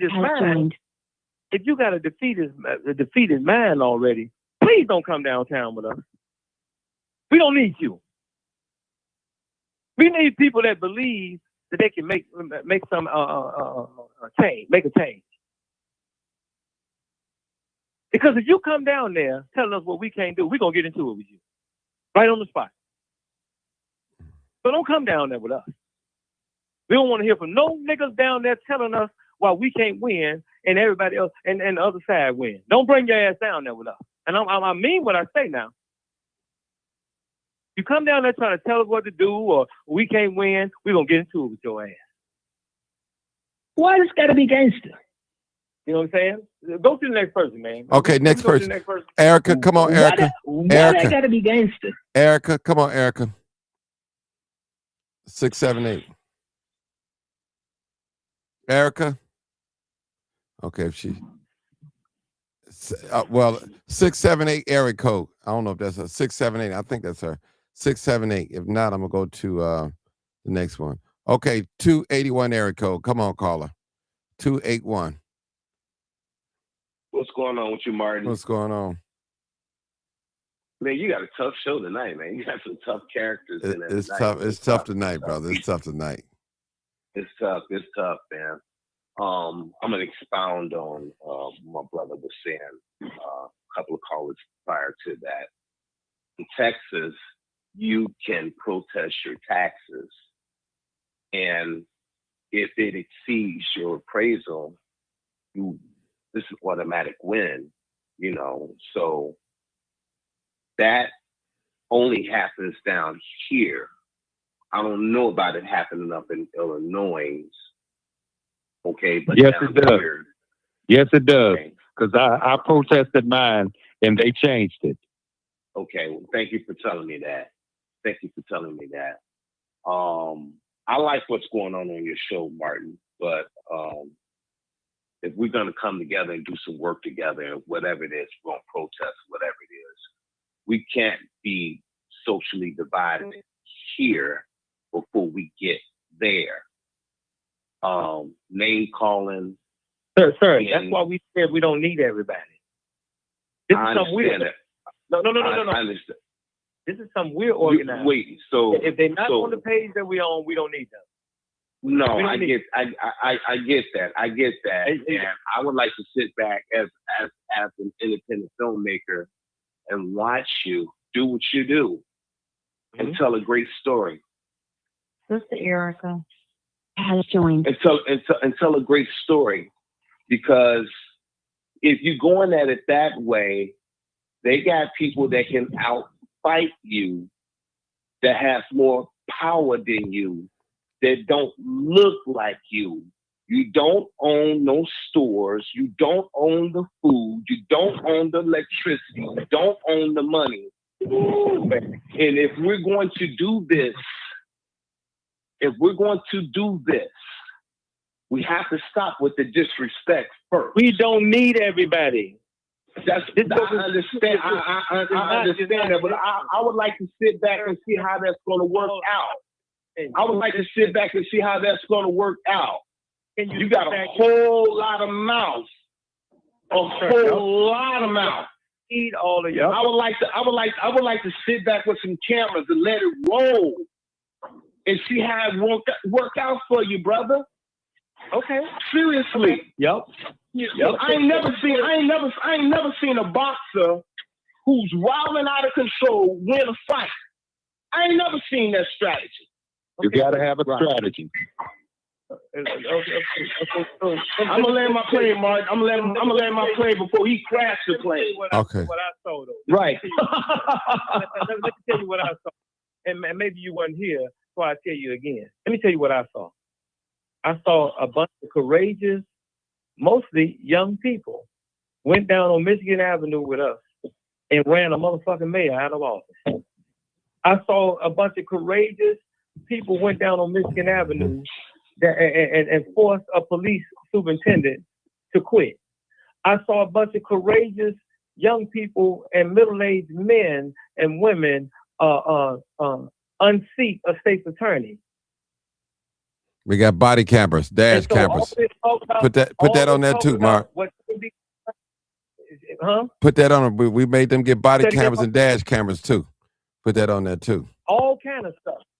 Now, what I'm gonna say to you, brother, is this: again, we don't need all y'all ass. We've been doing this shit way longer than you niggas been talking about doing it. Okay? I can show you multiple wins that we've had by getting in the mix. See, you may think that just some niggas talking on the phone. No, we do this for real. Okay? When them police were riding around Chicago, you ever heard the special ops section, sir? You ever heard about them 85 police officers that were riding around Chicago, killing young black people? You ever heard the special ops section? Jerome Finnegan and the rest of them. You ever heard of them? Maybe 9 times out of 10, you probably haven't. Okay? Not only did we defeat them, we got the unit disbanded and sent a bunch of them to jail. And not only did we do that, we took a dead body to the FBI headquarters on Roosevelt Road and told them we'll take the body out and throw it over in the FBI yard. If they didn't do something about that. Ain't that tampering with evidence? Ain't that tampering with evidence? Excuse me, sir. I'm just saying, ain't that tampering with evidence? I mean, how you gonna touch a dead body? Sir. Make it make sense, man. Make it make sense. Sir, I just told you what the fuck we did. Okay? I just told you what the fuck we did. We took the body to the FBI headquarters. See, I'm so glad that you implementing yourself in a crime on a radio show that's very popular. I'm glad you're doing that because, like I said, put some film on you and turn on the clock. You have already lost, bro. You just too ignorant to know it. Excuse me. Look, this is what I want you to do. I want you to stay at home. We don't need you.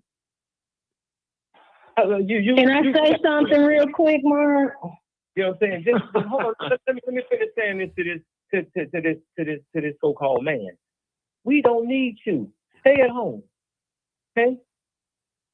And the FBI cameras saw us with the dead body pull up in front of the FBI headquarters. It's too late for damage control. It's too late. You already implemented yourself. It's too late for damage control. You biting all over your lip, man. You should wipe the blood off your mouth. Wipe that blood off your mouth. And I meant every motherfucking word I said, scared nigga. I mean every motherfucking word I said. We took a dead body. Martin. Really, Martin. This is where we gonna go with it. We gonna start trusting each other like this. Really, man. Cut his mic, Mark. Y'all hold all of that cursing, don't it? Like I said, you don't tell me how to speak. You don't tell me how to speak. Man. I can't believe you bought this ignorant joke on me, Martin. I'm disappointed, brother. I'm disappointed, brother. Y'all hold it. Y'all hold it. Hold it, y'all. He's a clown. Now we know he's a clown. Hold it. He's a clown. Oh, y'all hold it. Everybody hold it. Everybody he's a straight clown, man. All right, hold it, y'all. Hold it. Okay, hold it. Erica, come on, Erica, real quick. I just want to instill a little faith in our people that is hell-bent on going against the resistance. You know, I just want to give you all a reminder because a reminder is a blessing. The thing that forces change is dissatisfaction. When the people are dissatisfied, we force change. We've been doing that in America for 500 years. When we don't like something, we change something. Okay? Slavery was legal. But what did we do? We forced change in America and undid slavery, chattel slavery that is, because we were dissatisfied with it, right? When they just did this thing with COVID, okay, and really COVID was to target Black people. We were dissatisfied and we pushed back. Joe Biden, they wrote all types of mandates and laws and things to force us to take those shots. But we were dissatisfied and we forced change. Had we not, we would probably still be locked in our house, still standing in lines and on four corners and standing 6 feet apart, wearing masks and getting tested and all that. Let me finish. Just let me finish. Dissatisfaction forces change. COVID targeted Black people, and they are targeting us now with these taxes. So the same dissatisfaction that forced change through these 500 years, we're going to have to use that same strategy today. Stop acting like some scared to death Negroes, because that's what I hear on the phone. I don't hear nobody, you know what I'm saying, talking from like a warrior perspective. None of y'all, it's weak conversation. You giving all the power. You're giving all the power. You're giving all the power to the enemy. That's what I hear. And I've never known Black people to give all the power to the enemy. This is not how we roll. We have never rolled this way in 500 years. Whenever we've been dissatisfied, we force change. Period. I don't care what you say. Somebody mute their phone. I don't care what you say. Watch this, Sister Erica. See, they just can't be satisfied. They're not satisfied with me respectfully saying we don't need you. They want to get all up in arms and upset because we won't go along with that scared ass shit. You ain't been respectful the whole time this show been on, man. You ain't been respectful this whole damn show. And I wouldn't walk into no white folks' office with your ignorant ass anywhere. Sir.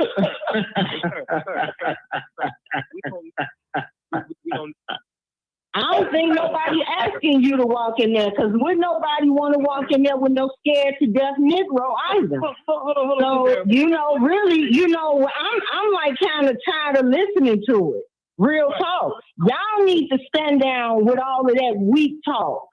We are fighting for our lives and for our children's future. And if you don't understand that, get off the phone. So let's talk about. Get off the phone. This is not the conversation for you. This is not the conversation for you. If you're not with this, then you shouldn't even be involved in the conversation. Then we are not peers. You can't tell me how to do this if you're not standing on the street I'm standing on. Then you need to get off the phone. That's it. This ain't the conversation for you. Now, and all of that. Get off the phone. I want to say this. Since we're the ones organizing and we're the ones going down there, respectfully, if you're not up with what we up with, don't tell us how to do what the fuck we doing. Go do what you do. Go over there. Because we ain't scared. And we ain't scared to go to jail for a couple hours. I done been locked up down there 200 times. See, I ain't just no nigga talking shit just to be talking. I'll go to jail about what the fuck I believe in. That may not be what you do. And then on top of that, also we're asking, hey, please, with whatever's in you, don't come down there trying to tell us what to do, because we're going to get into it with you. We're going to get into it with you, I'm telling you. So now, stay where you are. Don't get mad. You don't have to get mad at us. If we say we don't need you, then don't come. So in order for someone to come down there, they have to get your permission. No, excuse me. They need your permission. Excuse me. Do they need your permission to come down there and do whatever? Excuse me, you've been cutting off everybody off the whole show. You've been cutting off everybody the whole show. Do they need your? Do they, as a Lifetime Chicago and Austin night? Do I need your permission? Do I need your permission to come down there? You see how upset you get about somebody. I'm asking the question. Do I need your permission? Sir, I'm saying to you, don't bring your ass down there trying to tell. Do I need your permission to come down there on my own behalf? Sir, you do what you do, but don't get in the way, because you will get your. Do I need your permission to get out there? You will get your. Wow. See, Mark, right. This man going in. Hey, Mark. Yeah, hold it. We're going to have to end it. We're going to have to end it. Okay. Hold it, y'all. Hold it. Hold it, y'all. Hold you allowing him to talk like that? Listen. Let me just say this, y'all. Let me just say this, period. If this conversation, he must think he's bulletproof. Okay, we're talking about Chicago and all that mouse. He must have a bulletproof. Listen, y'all. We're not talking about no guns. guns. He's taking this. But we're not. Listen, that's people. where he's taking this. This is fuck you. This not gun. Okay, hold on, allow y'all. him to do that, Mark. Okay, do not allow him to do that on your show. First of all, all right, hold it, y'all. We're not gonna get into no. I'm putting everybody on mute. Everybody going on mute. Everybody going on mute. Let me just gather hold it because it is got super out of hand. Hold on, I got to put y'all on mute. I can't do it no more. I tried. I didn't try it. All right, I put everybody on mute except the co-host. Now listen, people. Now we don't want to threaten nobody on here, and we know this is hood talk or the way we're doing today. So the brother just really asking, and I'm not taking up for him for all the cussing and all that, but he's asking if this is not something that you want to be a part, don't come down there or get off the line. Period. This conversation may not be for everybody. Period. It just may not. Some people are not willing to die for what they believe in. The brother said he willing to go out. So he gave us an example of what happened when they did this before, which I was a part of. It works, people. It's not pretty. War is not pretty. Protesting is not pretty. There's no such thing as a peaceful protest. When you are protesting, you are threatening something that you going against. That's a threat is never peaceful. Never. So I understand how to fight. Fighting is dirty, people, and now I apologize for all the swearing and cussing, and I asked him over and over and over and over. No. Don't apologize for me. Right. And Mark, don't apologize for me. Now, I meant every word I said. I meant every goddamn word that I said. Okay? See, there's some people in this city whose job has been for the last 50, 60 years to keep us in line. Okay? And I can name names of some of the top level niggas in this city whose job is to keep us in line, and that's why our community is in the situation that they're in.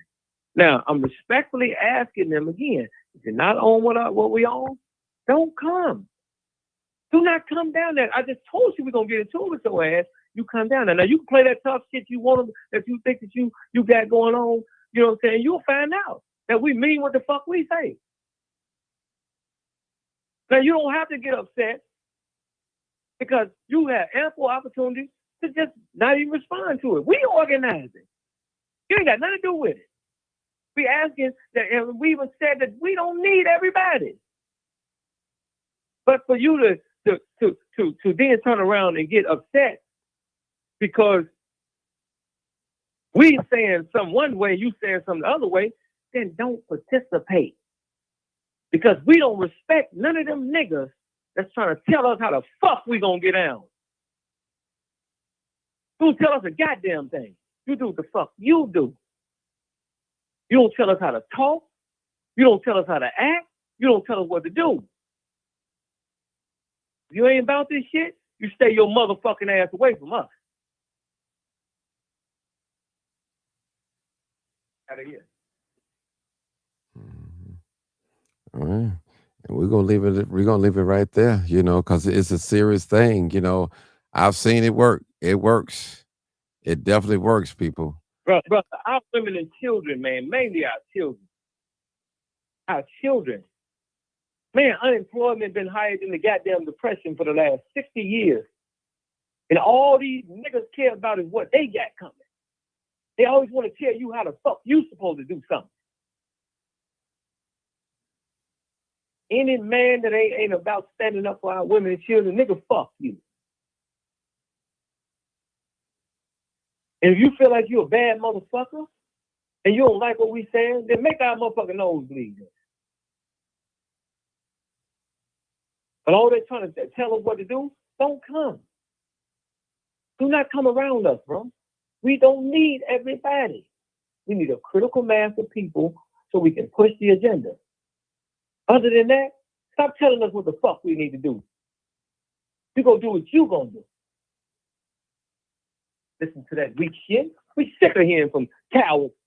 Pull your pants up, shorty. No, put your pants on. Kids out here starving. School's all fucked up. And y'all want to, oh man, y'all doing stuff the wrong way. Nigga, shut up. You've been quiet all these years. Shut the fuck up.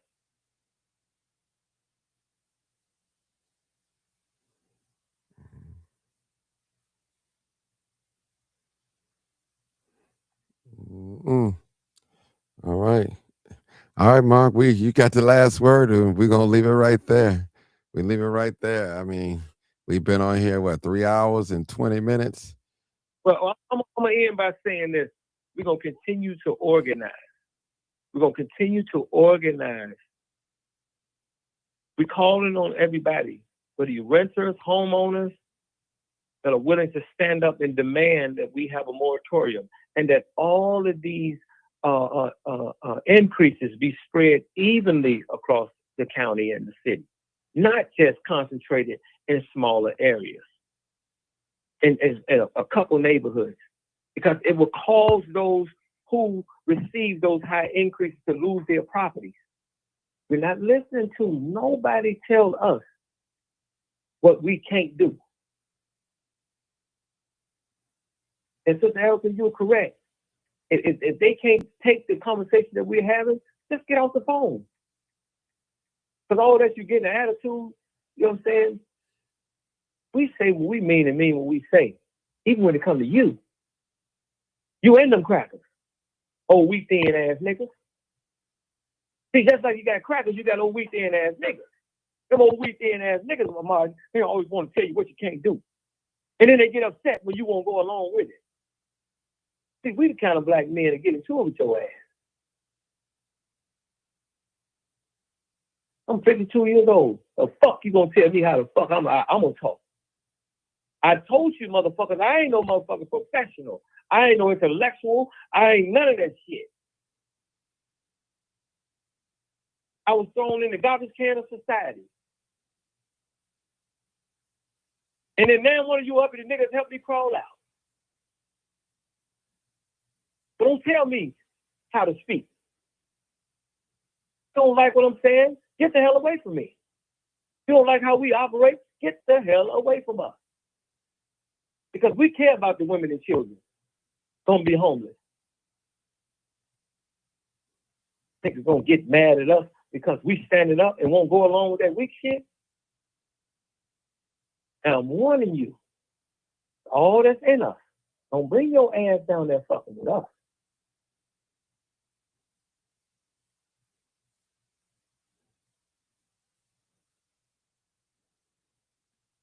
All right. All right, Mark. We're going to leave it right there. Bro, bro, in Inglewood, man, everybody in Inglewood that's a homeowner and a renter should be raising hell. 80%? Everybody that's in Lawndale, 99%. Everybody that's in Garfield, 133%.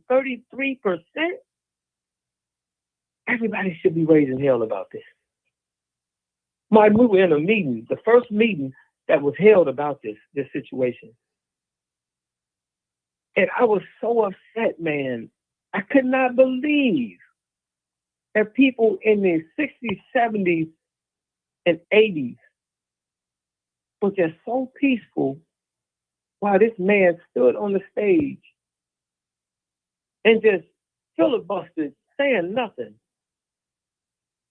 while he concentrated these increases in these smaller, poor areas that haven't been developed since Dr. King was assassinated.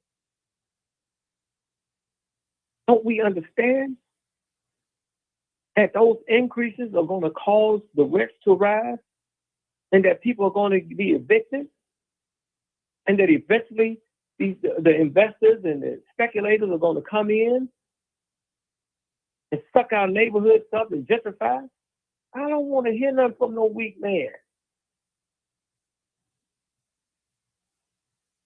Now you had a black woman on here saying it to y'all, and you still couldn't hear it. And so since you can't hear, and since you don't have no heart, just stay away from us that do.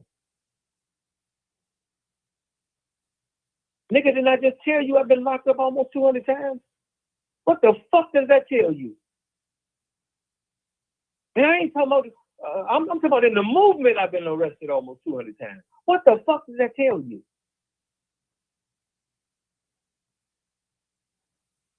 I'm giving you examples where we stood up. Then you want to get an attitude because you're one of them niggas. See, some of you niggas right here on this call, y'all are some of them niggas, them gatekeeping ass, always want to tell black folks how they supposed to respond to being disrespected. I'm here to tell you, we the men of today now. Don't get your ass in the way now. Don't get in the way now. Don't like what's happening, just, don't come. You down there, you see something you don't like, just be quiet. Go across the street and cut your phone on and record. So you can tell a good story like one of y'all said. I heard you when you were saying it.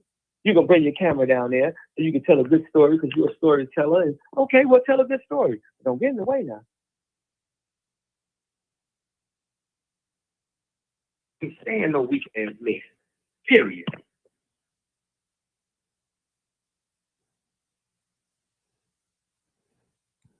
All right, bro. That's it? All right.